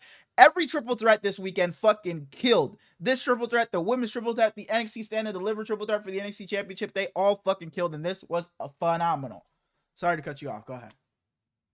And we were all watching NXT. I'm an NXT guy. No, I mean, I say I'm an NXT guy, but I enjoy NXT. I might have to tune in just for Stephanie Vaquer. I don't blame you. I don't blame you at all. It's an intriguing bunny. All three guys got to hit their finishers several times on each other. Oh, Roman ate like fucking 15 finishers, it felt like, bro. And I thought there was so many times I thought the match was over and somebody ended up kicking out. So many times. Seth is screaming at Roman at one point that they had to get Punk out. This hurt me, bro. And Punk is like, he's looking over at Heyman. He has no one to talk to. He's breaking down just because Seth wants to team up for 5 seconds. And he finally screams, lift him up. Seth got him up, ready for the fucking shield bomb. And he uppercuts the shit out of Seth. The fuck out of him. Holy shit. Bro, when Roman was like, pick him up, I started getting I got so hyped. So hyped. I was like, hell yeah. Hell yeah. Then he slapped the fuck out of Seth Rollins, bro. And I was like, damn, bro. But he ended up putting both of them through the table, so it still was a good little moment. But I was hoping he did that little shield bomb with Seth. Because you can tell still part of him still has that love for. It's crazy that Seth and Roman, this story is gonna be going on forever, bro. He still has that little love for Seth. He still wanted to do it, but in the end, he just fucking slapped the fuck out of him. Man. It was a cool little spot. I want Dean back so bad. It would just make it so much better, but I don't think he's ever coming back. He's an AEW guy. He likes the blade too much. Way too much. Doing some crazy shit. The baseball bat with the spikes to his back. Fuck no. Just doing shit. But they're all down after taking a bunch of finishers. Mm-hmm. Paul Heyman walks over real slowly and grabs a steel chair. Mm-hmm. And they keep saying, "Paul, what are you doing? What are you doing, Paul?" And he's looking at Punk. He's looking at Roman. Looks at Punk, looks at Roman, and he finally walks over to Punk and slides the chair up into him. Bro, this had my emotions all over the place, bro. I'm like, no, he just did that to Roman. No way. And then continue, bro. This had me all over the place. And Roman looked fucking heartbroken, dude. Heartbroken.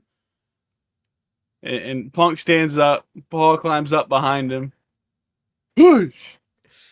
Right to the nuts. Low blow. And he's crying his ass off. You made me choose. You made me choose. He's my tribal chief. You made me choose. Man, he was acting his ass off. Picks up the chair as Punk's rolling around. Takes it over and hands it like this to Roman. Roman's smiling his ass off. He thinks his tribal chief came back to him. And shit he got in his teeth. Those white ass teeth. Stands up. Takes the chair, hits the fuck out of Punk a couple times with that chair. And then he goes over to Seth. Paul follows him. And then he fondled his balls for a little bit because he went up there and then he did it. Yeah, and my brother caught it on the first watch and he was like, "Did y'all see how Paul Heyman fucking low blowed him?" And I was like, "What do you mean?" I just saw the low blow. And we went back and Paul Heyman was in there like this. Bro, it's like he had remorse for what he did to Punk, but Roman, he gave no fucks. He was all in it, bro. Man. Seth, I don't even remember what Seth did. I kind of just remember the low blows. Did he hit another stomp on Roman? Like he had the chair out, and yeah, he hit them both. He hit them both with another stomp, I think. Yeah. And then Roman takes the pin. We all kind of, at least I thought Roman would take it, but I didn't think it would be in this situation. I didn't think that Seth was going to be a Paul Heyman guy because of that weak-ass favor. Yeah, and I said he was going to be a Paul Heyman guy, but I didn't think it was going to happen like this. I thought they would just walk out together, like Seth would win and they would walk away together, but this was fucking crazy. And it should have ended the entire Mania weekend because we'll get there, but this was absolutely phenomenal. As the kids say, this was cinema. It was phenomenal. And coming off of this, I was like, if this is the night one main event, night two is about to go fucking crazy if this is what they're doing for night one. But, hey. And I saw that both Punk and Seth were like, the women's triple threat really should be main event and Mania.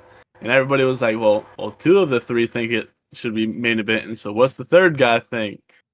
But I'm glad, no offense to the women, but this was the best match on the card. This could not have been anything other than main event, yeah. Main event. For sure. Night 2, 7 o'clock. Same start time as the Heat's first game. I'm not going to lie to you. The Heat were here. Main event, WrestleMania was over here. Mm-hmm. First off, we get the women's triple threat match. We get Io, we get Bianca, we get Rhea. And was Rhea's live again? I know it was last year. I don't think it was this time, right? I don't think so. Bianca had... Oh, and Tiffy's entrance. That was Tiffy in the middle, clearly, cool. And then the two fucking robots beside her. This was cool, yeah. I liked hers, yeah. And then she came out of the middle, and Wade was like, oh, she was in the middle. It was obvious, Wade. I love Wade.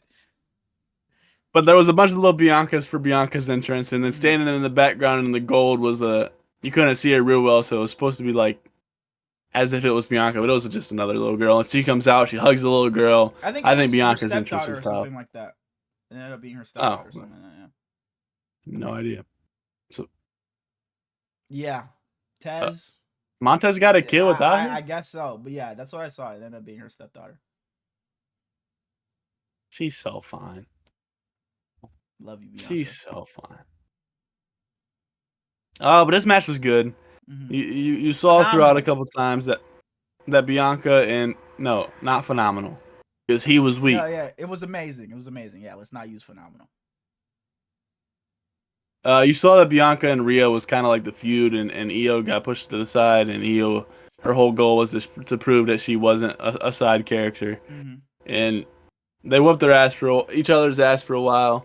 Io comes off the corner rope, fucking smacks the shit out of both of them, and she pinned Rhea. No, she pinned Bianca to win, didn't she? Well, Rhea Ash just can't take a fucking pin, bro. I understand this one though, because if Rhea takes the pin again from Io, it's like, damn, she never gonna beat Io.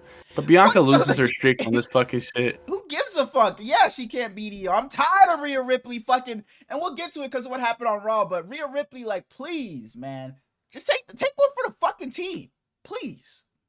She did. She lost. Sure. But I thought this was an amazing match, and I'm glad. I think it had the right outcome because I think Bianca and Rhea will continue their feud later on. But I think Io deserved to win. The story called for her to win because she was just the outcast, the undeserving champion that no one really cared about her. She wasn't the prize. They were just worried about each other the entire time. So I really saw Io winning this, and she ended up doing it. And the way she won was pretty cool. She had that kind of like Jeff Hardy spot when he won his title where, you know, they're on the pin and then she does her over the moonsault for the win. This was a very, very good match. It had a lot of moments where all three of them were involved, not just two of them having a one-on-one match. So I really enjoyed this. And I think this was the wrong winner. The second best triple threat. No, third best probably. But they don't matter. It was a great match. And no, it wasn't the fucking wrong winner. Io deserved to win this. Io was the wrong winner. Let's get to the next match. Yeah, I just was just looking. Next match was one of my favorite of the card.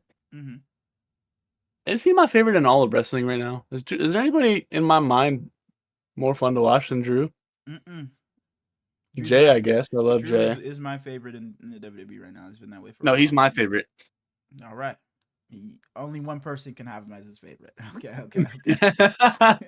But we get Damian and Drew. They beat the fuck out of each other for a while. Damian's entrance was whack. I was not a fan of that live performance. No, I think I liked it. You liked it? I didn't like it. If I'm remembering correctly, I have to go back and watch it, but I think I remember liking Damian Priest's entrance. I think I do. If they ever change Drew's, I'll be up. Not even his entrance, just the sword. The sword in the beginning. I love it. That shit's so hard. Yeah, it is. But yeah, this was for a feud that got so much hate early on. Boy, they did a great fucking job, and then just making the feud interesting. And then they get to Mania and put on a great match. Drew does another year of WrestleMania. Another picture on. I was gonna get to that. Another tweet. He takes a picture of him and Damian Priest saying still bored at work. LOL. Yes. So shouts out to Drew McIntyre. That shit had 100,000 likes in 90 seconds. It was crazy. I think it's at like 350,000 likes or some shit like that. But yeah, they did a great job. And that finish with him going through the double tables, then the Claymore onto the steel chair in the corner was the nastiest thing I've ever seen, bro. That was amazing, bro. They did a great fucking job with this match. They did an absolutely great. And these are my two favorites in the WWE. So this was a great match for me. I loved it. This is my favorite and like my least favorite in all the companies, so it was cool. Let's get to the next match. The Damian Priest hate. Fuck you. Priest, I love you. Come on the show. Yeah, come on the show for sure. That'd be cool. You could get us Rhea. Oh, okay. So, no, Damian. We'll start a podcast ourselves, Damian. Fuck this show. We'll start a podcast ourselves. Let's go. Next match. It could just be a 4-man. Us two, him and Rhea. No, but you only want him on the show for Rhea. I want him on the show for him. No, like I want him for him, but like he could also get us Rhea. Okay. So, Damian, bring you and Rhea onto the show. And if it's just you, don't even bother coming. So, Damian, we can do our own show, bro. Like, fuck this guy. Fatal 4-way for the Intercontinental Championship. Penta enters. Dom enters. Finn enters. And then the motherfucking dogs was barking. Dom enters with the mask, and he struggles to get it off. And afterwards he was saying, Jim Carrey's movie The Mask, it didn't want to leave me, it was giving me powers, and I said, I don't need that mask. My face is too pretty to stay under that mask. I love Dom, man. I was hoping you just kept going. Breaker ran off of the one announce table and speared Carlito off. Braun Breaker is not fucking human, bro. Like he is a fucking freak, bro. I love Braun. He bought out the entire time. He's just so elite. He was the MVP, the guy. Like he was just so amazing in this match. Everybody was good, but Braun Breaker stood out. He was fucking phenomenal. He always does, though. Always does, bro. Like, he wasn't quite phenomenal. Yeah, right. He is the guy, the face, especially after what happened on the Raw after Mania. He is the guy that after Cody, after these guys, Braun Breaker's the guy they're going to be building around. He's the quarterback one. Penta was also phenomenal. We get a coup de grace from Finn onto Penta, I believe. And he's going for the pin. And then we get... Because Finn was kind of addicted Dom throughout, so I don't even feel bad. But Dom... Yeah, they started teaming up at first. And then, oh, no, fuck that! Oh, wait, you mean throughout the feud or throughout the match? The match. No, fuck that! No, because, yeah, they started teaming up at first, then Dom saw Finn... like he saw the chance to snake Finn and then hits him and then goes for the 619. Finn catches it and starts beating it ass. So it was Dom's fault. Finn ain't started. Maybe throughout the feud, sure, but in this match, Dom started it.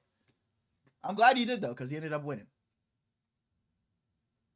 I'm not gonna blame him though. He did an okay job. I'm not gonna blame him. He wasn't the bad guy. No. Shout out to you, Dom.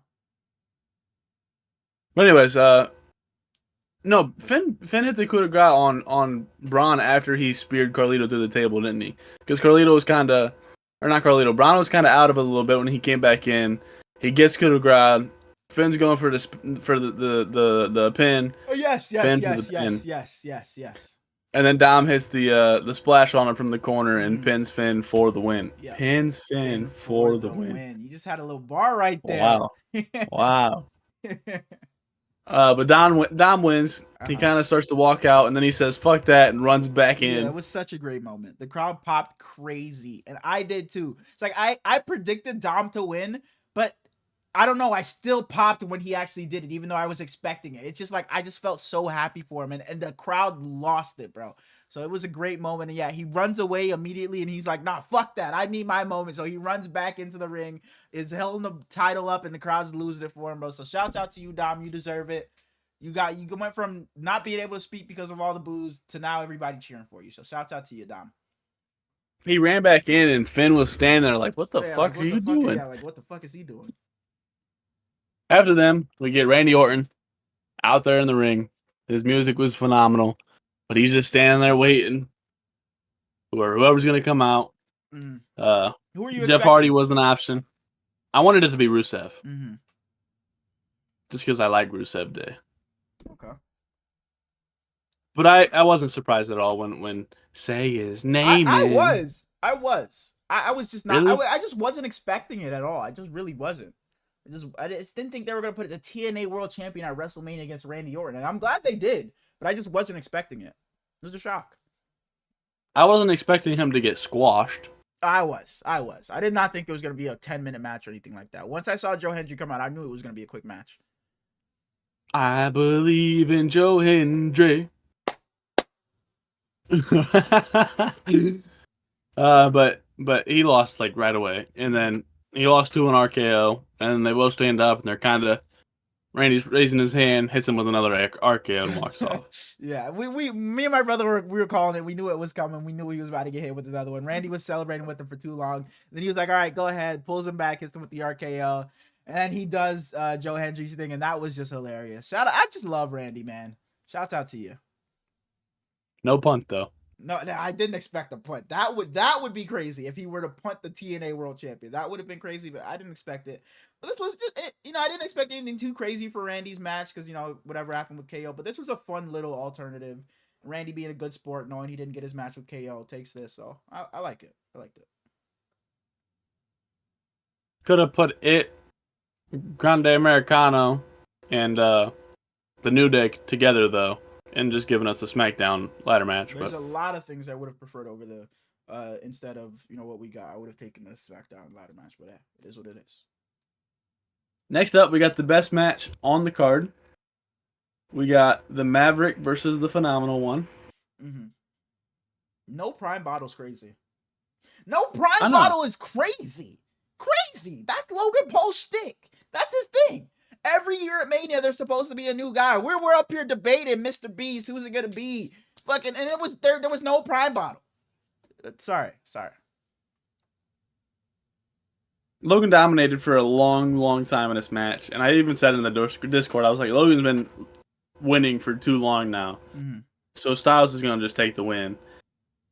But AJ gained some momentum.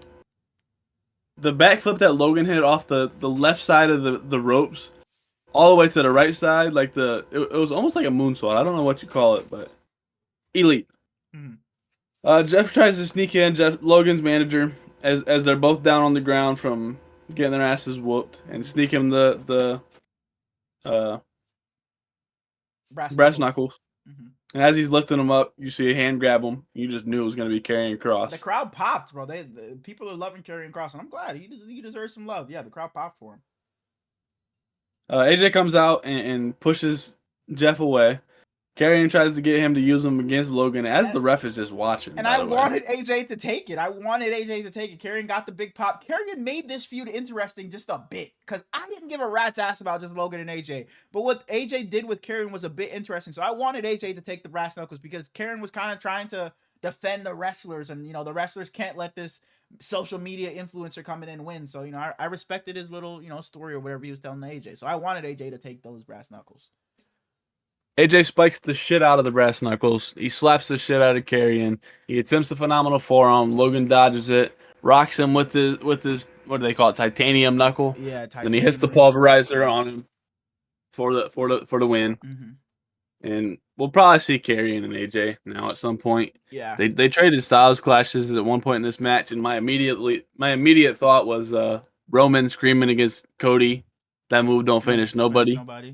Yeah, I was sad that AJ didn't win here, man. Because AJ, we don't know how much longer we got of him, so I wanted him to have one last, pretty decent run. But he's losing to Logan Paul. Ooh. Hey, Logan Paul, if you're going to be full-time, buddy. He is full-time. What do you mean? He's the best in the world. Oh, I forgot you're a Logan Paul guy. Let's move on. All right. After that, we get Bayley and Lyra versus That's bullshit. Liv and Raquel. And by Bayley, I mean she got written off for absolutely no reason. That was fucking especially after what they did on fucking Monday. Ridiculous. Bayley gets written off, and they tell Lyra, you got 24 hours to find a partner. Liv and Raquel come out. Lyra comes out, and it's like, oh, who could she have gotten? Oh, and I absolutely love... I love Becky Lynch. I love her. Love her. One of my favorite female superstars. But they did Bayley so fucking dirty. So dirty. Becky comes out to tag with her, and Liv is just terrified because Liv has been saying that she retired Becky Lynch. As they get ready to start the match, Liv says deuces and tags Raquel in right away.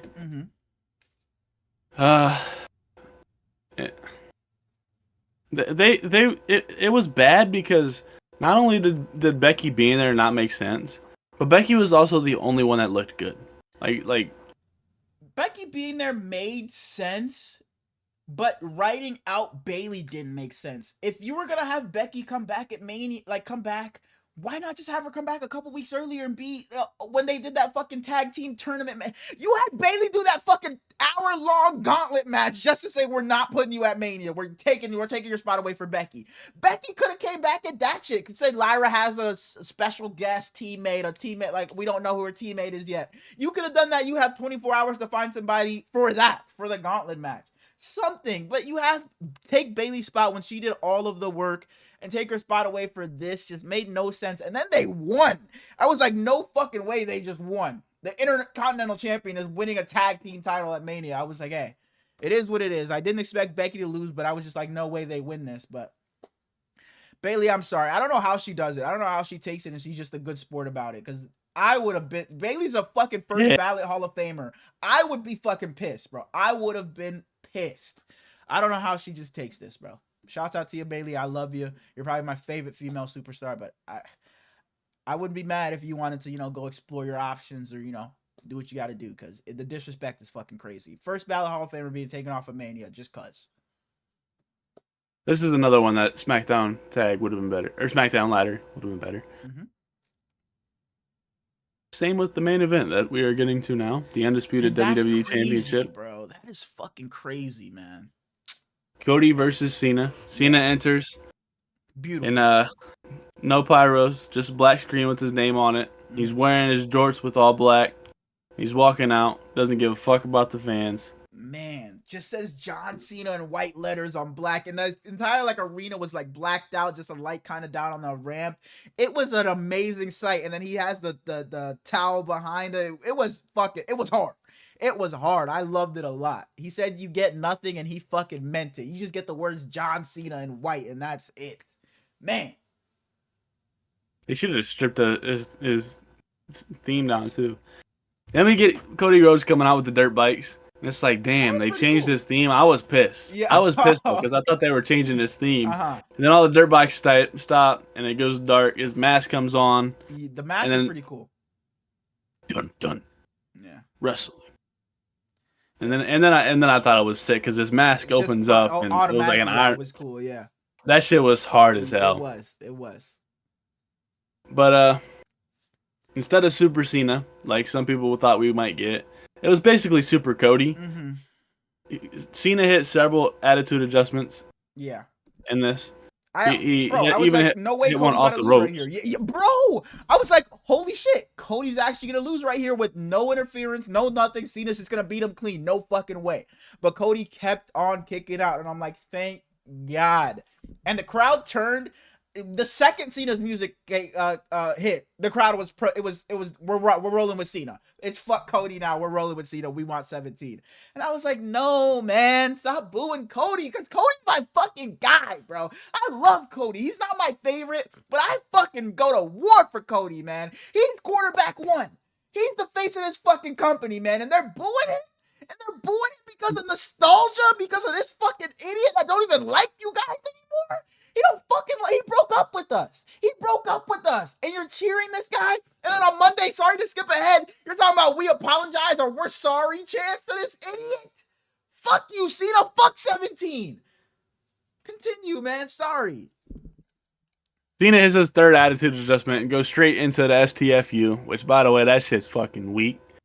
Yeah, he hit the weakest STF imaginable on Cody. Cody kept trying to escape to the ropes just to escape, and Cena pulled him back to the middle several times. They finally get up. Cody hits Cena. Cena bumps into the ref, and the ref is just out. And I'm like, he hits the crossroads. Go. Hits the crossroads. Counts to 3. No ref, so Cody don't win. Cena was gonna use the belt to just hit him. Cody catches him. Wait, you forgot Travis. That shit was weak too, though. Yeah. Travis comes out he came out to Fiend, didn't he? And yeah, that music hit, and it got me going. I was like, oh man, here we go. Here comes Travis, The Rock, fucking Stone Cold. No, but they had Stone Cold come out before this match and do that Stone shit. Cold did come out to announce the attendance. Yeah, so I was like, okay, so Stone Cold's not in the main event, because no way you have him come out for that shit, but not and then you have him come out for the main event, because you just ruined the pop. So I was like, okay, Stone Cold's not in the main event. We'll see what happens. But yeah, Travis music's hit, and that's what I'm like, okay, here we go with all the shenanigans. A bunch of people are gonna start coming out. It's gonna be like last year, and then hey, about Stone Cold, that lady got a bag. You think? Her flopping ass. Because what the Would fuck? you not do the same? No, absolutely. Boy, I would have been down there. Fuck my neck, bro. I would have been, bro. My knees. Absolutely. But she definitely milking it, because what the it's not like the ATV hit you. What, the barricade bounced back a couple of inches and just spooked you? Like, what happened? I still don't know what happened to her. But hey, get your bag, because all of us would have been doing the same thing. All of us. I would have fucking bladed down there or something. Act like I was bleeding something, man. Get your bag.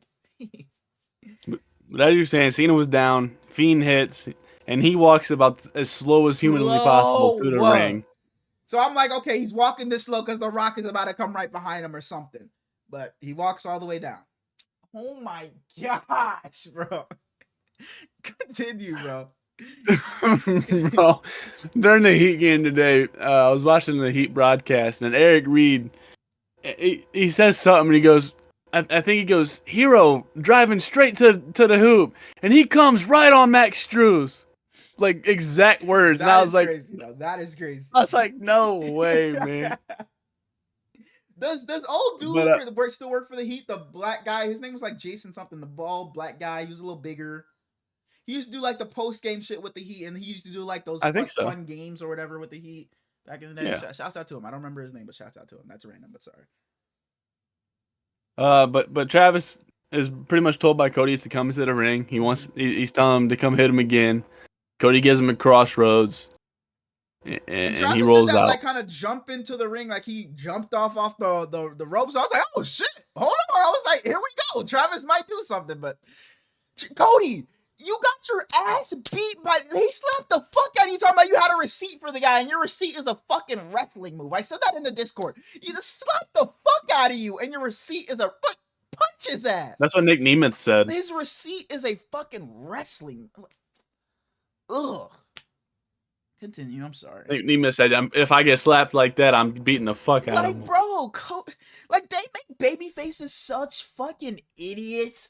And then we move on to John Cena picks up the belt. Cody catches him. They struggle for the title. Cody has it. John gets down on his knees, begs him not to, and Cody's like, I can't do it. Then he gets fucking kicked in the dick, and I'm like, oh shit, here we go. Like, they make baby faces just the biggest idiots, bro. Triple H has done a great job at booking heels like Kevin Owens, Drew McIntyre, and people like that. But the baby faces just look like they're just, I'm too good of a guy, too upstanding. I can't do this. Just gotta be the goody two shoes. It's like, come on. You got your ass beat by him at Elimination Chamber with your dad's Rolex. He bloodied you with your dad's Rolex, and you can't hit him with a fucking title to retain? Are you kidding me? Like, that is just the stupidest shit. I hate when baby faces are just idiots. No Rock.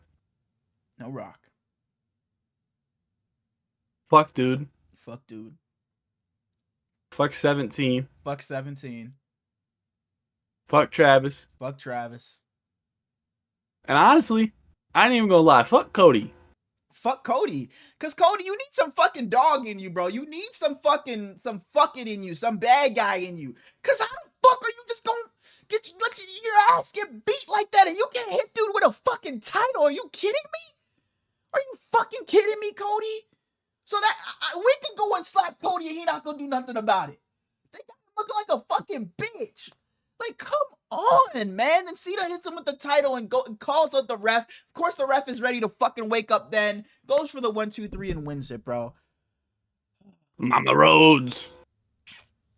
And what I will say about The Rock should have been there, but I'm I'm still excited to see what Cena, because Cena's whole, we were talking about this in the Discord. You came in later when we were talking about me and Kyle. We're trying to tell Teriyaki like just to chill because he was fucking in like he was losing it over this main event. We were telling him to chill. You know, the story is John Cena's retirement tour. So we're saying, you know, we still got a whole retirement tour to go through. He says he wants to ruin wrestling, so we'll see what he does in this retirement tour. For sure, I would have wished for The Rock to be there, but I'm willing to see. The story just kind of started, so I'm willing to see where this goes and what Cena does with the title and see, you know, what he does to ruin wrestling in the sense. But I do expect Cody to be the one to retire Cena now, and I think this makes Cena, whether it makes Cena go back to being babyface and Cody turns the heel for beating Cena, something like that, but I expect Cody to be the one to beat Cena and take the title back off. You think Cody's gone for a while? Bad. Like just maybe needs a break or something. I mean, he's been working his ass off. That's why I just love. He was there every week. We could count on him. Going from Roman to Cody, you just knew. I know my WWE champion's showing up tonight. Whether it's fucking Raw, SmackDown, I know my champ will be there tonight. Now with Cena, bro, he already showed us the fucking countdown. His ass gonna be there every other fucking week. So, go ahead, man. Go ahead. They were complete opposite nights. You went from a weak ass show with a banger main event to a banger show with a weak ass main event. If they would have swapped main events, night 2 of WrestleMania may have been the greatest night of wrestling I've ever seen in my life. But they just, it was such a crash landing on night 2. And it's like night 1, yeah, the matches were kind of mid, but the ending, like I'd rather have the bad beginning than the great ending, because leaving night 1 coming off of the high of that main event, it's like, oh, night 1 was pretty good. I can't wait to get into night 2. But then you have night 2 where it's like, oh, we continue going high and high and high, and you have the crash. It's like, oh, now I think WrestleMania was fucking awful because of the way it ended. So I'd rather have the great end than the great finish, or than the great start. But man, they just really fumbled this main event, because even without all the shenanigans and stuff, I don't think it was a great match regardless either, and I didn't think it was gonna be. That's why I thought they needed to do so much extra stuff with The Rock and whoever else, Stone Cold, because I knew John Cena wasn't gonna be able to do what CM Punk, Seth Rollins, and Roman Reigns did the night before. His ass is what, 50? He wasn't gonna be able to go like they did the night before. So I was like, okay, we're gonna have a bunch of shenanigans and outsiders making this match better, but we got Travis Scott, so hey. Travis Scott, I hope you make another fucking appearance then. I hope Travis Scott is also part of this fucking story in some way, not just showing up to get John Cena the title and never show up again. I hope he shows up a couple more times. But we'll see. No woo woo woo. You don't know it. I was not surprised. Disappointed yet again by the same man every time. You keep allowing yourself to be disappointed. I don't know why. Monday Night Raw. Cena opens the show. He makes the ring announcer change the introduction immediately. Yeah. He changes it to the GOAT, to the last real champ. Yeah, still talking about down on the fans and how he doesn't forgive them after you already mentioned they're chanting, "We're sorry." He says that Cody was the last thing that was keeping y'all from me taking this belt. And he said that Friday you cheered for him, and then you boo him, and then you cheer for him, and then you boo him, and now you're booing him again. And he's so right. It's like, can the crowd make up their fucking mind? Like, what are we doing here? And then as he's getting ready to walk out, he turns around straight into an RKO. Man, and I saw Randy, like, just, in the way he, like, just slowly crept up into the camera, it was beautiful, man. And he hits the RKO, and I was so fucking hyped.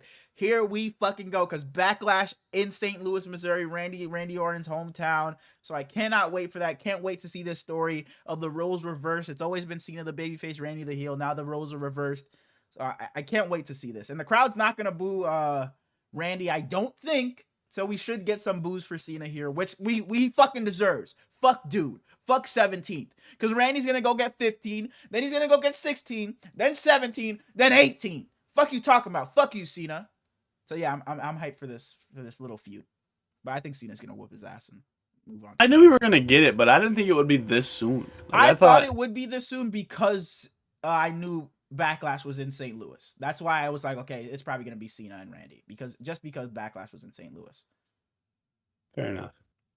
After them, we get Liv and Raquel versus Becky and Lyra again. The rematch for the belts. Yeah. Becky dominated because Becky is Becky and she's fucking awesome. I love Becky, man, but they just Raquel and Liv, Michael Cole says that before the match, they told him that they had to lose so that they could become four-time tag team champs. Liv hits the Oblivion on Lyra to win the tag titles back. And they're doing Lyra so dirty. I don't know why she didn't just have a solo match for her own title that she's already holding. With Becky, you could have fucking done this. You could have fucking done it. You could have done it, or you could have done Bayley, Liv, and fucking and Lyra. Becky comes in and costs Lyra. You could have just done Lyra and Bayley. Becky comes in, costs. You could have done Bayley in some way, shape, or form, and Becky could have still turned heel.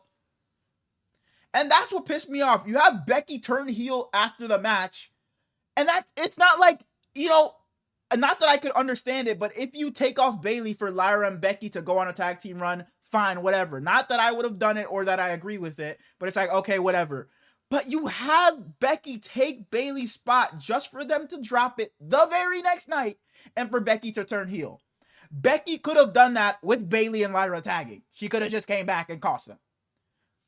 But it is what it is. It is what it is. I've said enough about this, but yeah, Becky turns heel on Lyra. So we're going to get what everybody expected, Lyra and Becky for the title, which we could have done without getting rid of Bayley.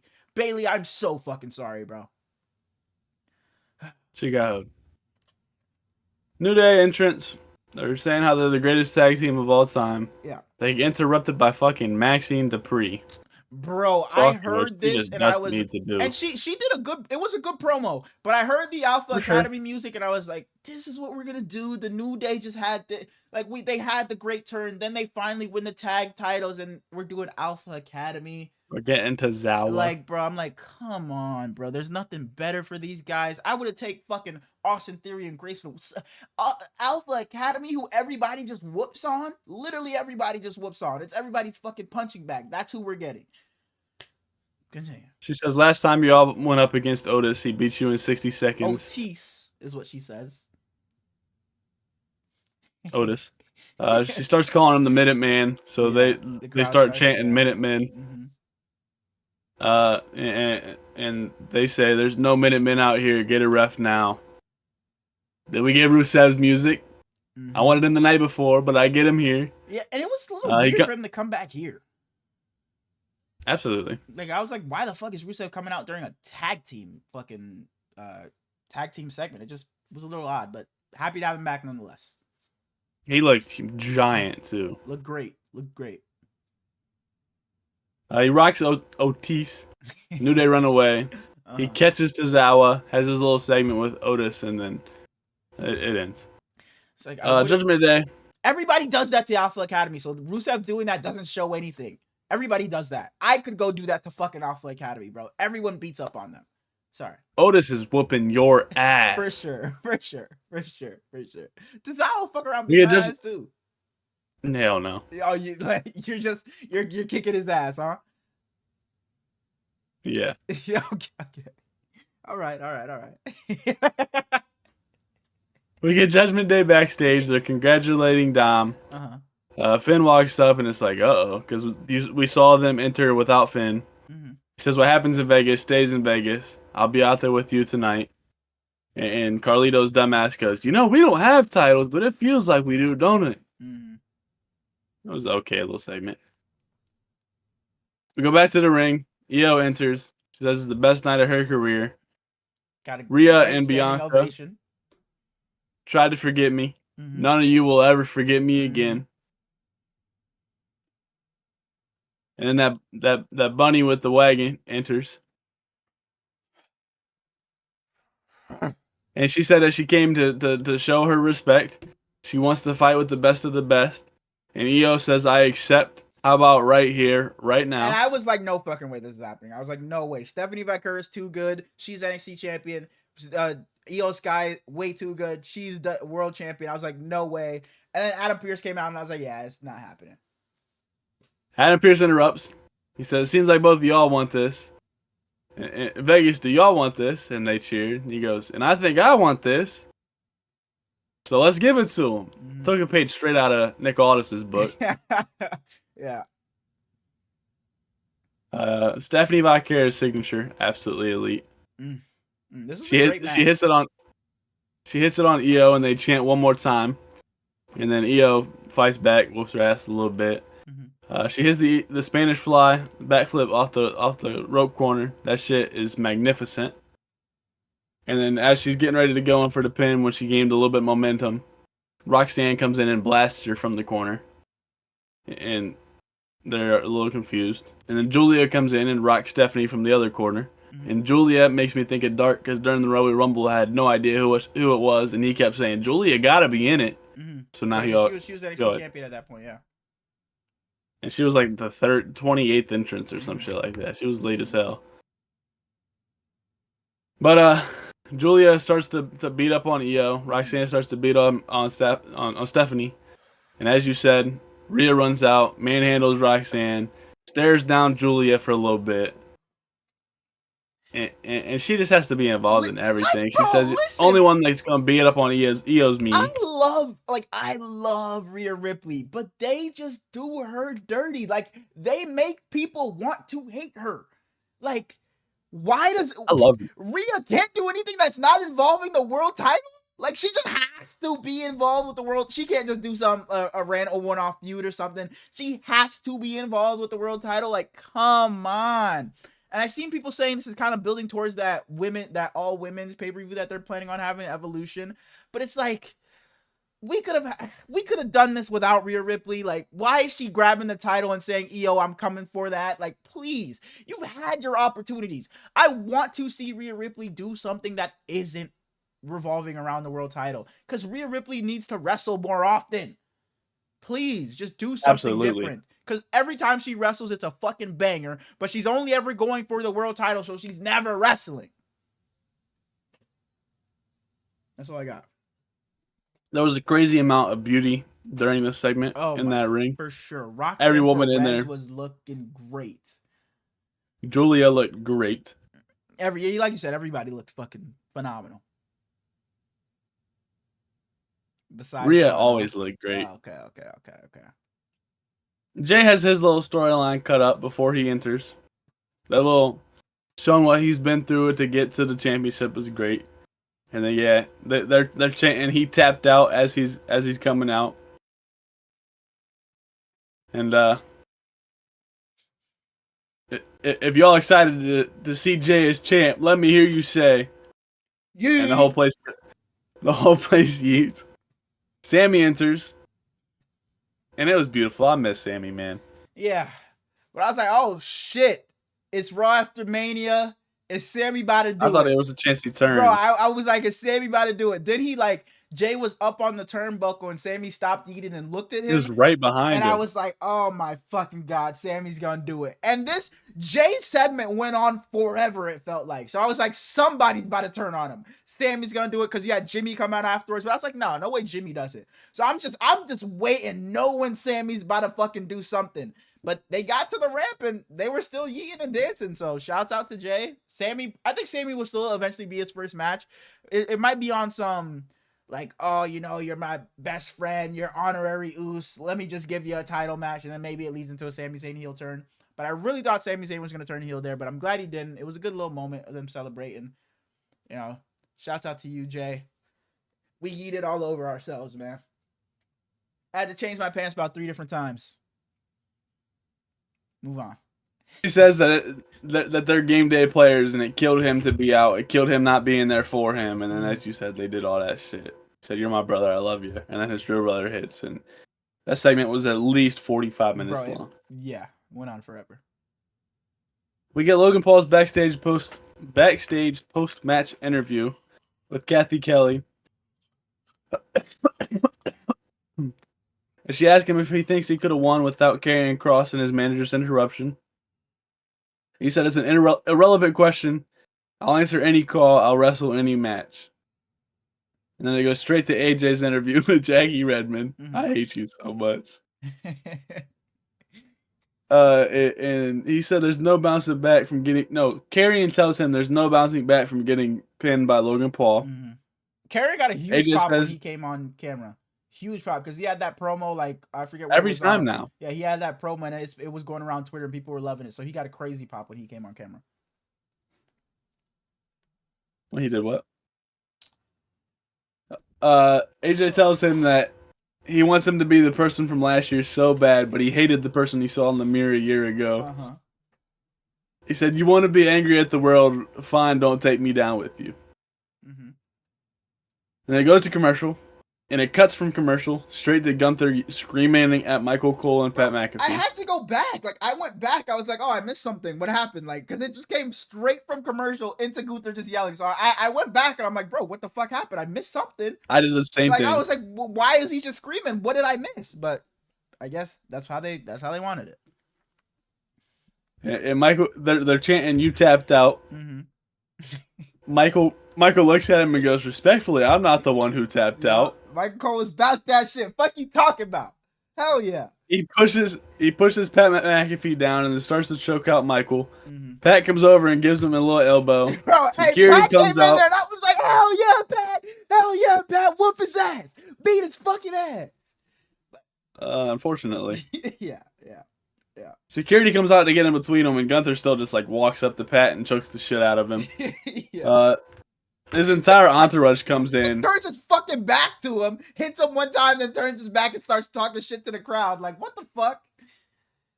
Pat McAfee's entire entourage was right behind him when they all came in, and I don't know if security know it was them because they all went to like stop them from getting involved, and it was just fucking Gunther choking out Pat McAfee.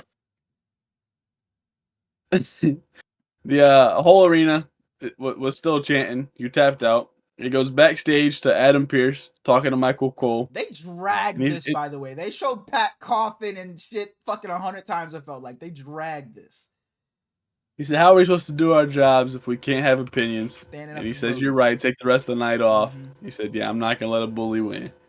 And then Joe Tessitore just out there with his jacket. I like that he wasn't like dressed. Yeah, he wasn't dressed for this. Like, he came like he was just sitting in the crowd or something. I like that. And I like Joe Tessitore. And Joe Tessitore did a better job with Michael Cole, I think, than he does with Wade Barrett. I don't know what it was. Maybe just because he was...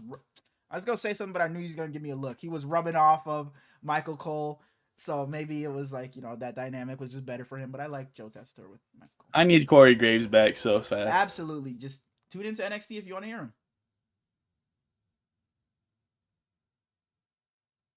Never mind. Let's move on. That is crazy. Dom enters with... He just said maybe I'm going to start watching NXT for Stephanie, and then gives me that look when I say tune in. Dom enters with Carlito and Finn behind him versus Penta for the IC title one-on-one. Dom looked really good for a while, but Penta is just always good, so he started to beat his ass for a while. Penta started to get some really good momentum. Dom asked Finn to help him out. Penta hits the flying Hurricane Rana on him. He rolls Dom back into the ring.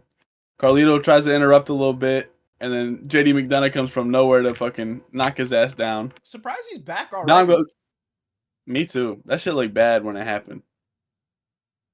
He probably won't wrestle, but he'll probably just be in storylines again. Dom, what did he do? He hits the 619 and then the splash? Or did he just do a 619? He hit the splash, I'm pretty sure.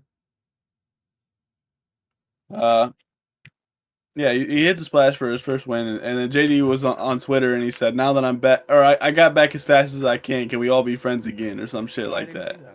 Or hopefully we can all stop fighting, just because, you know, Finn and Dom have been fighting so much. And then all 6 of Judgment Day were back there celebrating together. Finn was looking, they were trying to group hug, and Finn just wasn't having it. JD was trying to dap him up, Finn wasn't having it. So we'll see where that goes. I'm a little more interested in the Judgment Day storyline now. Just a tad. Guess that's just me. I love Judgment Day. So you were also a little more interested? Yeah. Okay. If you exclude Carlito and JD McDonough and Raquel. Right. Okay. But I like the other 3. Okay. I fuck with JD. I fuck with Raquel too. Carlito can fucking miss me. You know Raquel's a 7-time tag team champion? I saw that shit. That was crazy. That's crazy. Because who else is she? I saw someone say it was like a backup point guard that has 4 championships that you didn't even realize, and he just a winner. Yeah, because I think she won it with Rhea too. Maybe I don't fucking know. No. Oh no, her ass weak. We get Paul Heyman entering with Seth. He says, "I am a revolutionary. I am a visionary. I took a wise man from Roman Reigns. I stole CM Punk's best friend. I am the winner of the main event of WrestleMania. And then he starts to say, I am Seth, and CM Punk's music hits. Look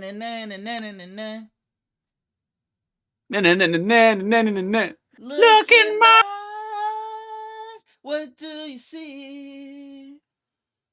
A cult of personality. Alright, go ahead. I know you're in there. Sorry. He goes in and goes for Heyman immediately. He gets knocked down. Seth hits the stomp on him. Heyman declares Seth as the top star in the entire industry. Mm-hmm. The crowd starts to chant OTC. And I was like, no fucking way. I was like, Roman's not here. Like, his ass is after WrestleMania. His ass is taking his scheduled 3-month vacation. And then his music hit. I was like, holy shit, he's here. I was like, and at first I thought it was Seth just doing some trick because he didn't come out. His music hit and he wasn't coming out. So I was like, oh, Seth's about to laugh it off. And like, y'all thought he was coming. Then he walked out and I'm like, oh yeah, here we fucking go. Here we fucking go. My OTC is here. But then his music hits. He picks up Punk, rolls him out. Mm-hmm. He goes in, hits the spear on Seth. That spear looked vicious. And then it's just him and Paul Heyman in the ring. He stares him down for a second, cocks it up. Superman punches the fuck out of him. He's wound up to spear Heyman. In a corner, getting ready for it. Takes off. Ooh! Yeah. Spear from Braun Breaker out of nowhere in that little black hoodie that they put everybody in. Everybody in, bro. I was like, holy shit. Holy shit. That was the most shock. And this was such a great episode of Raw. I did not think I'd get shocked anymore. And then Braun Breaker aligns himself with Seth and Paul Heyman. Holy shit. Man. Seth rolls back in and squares up with Braun for a second. It's like, uh-oh. What's going to happen here?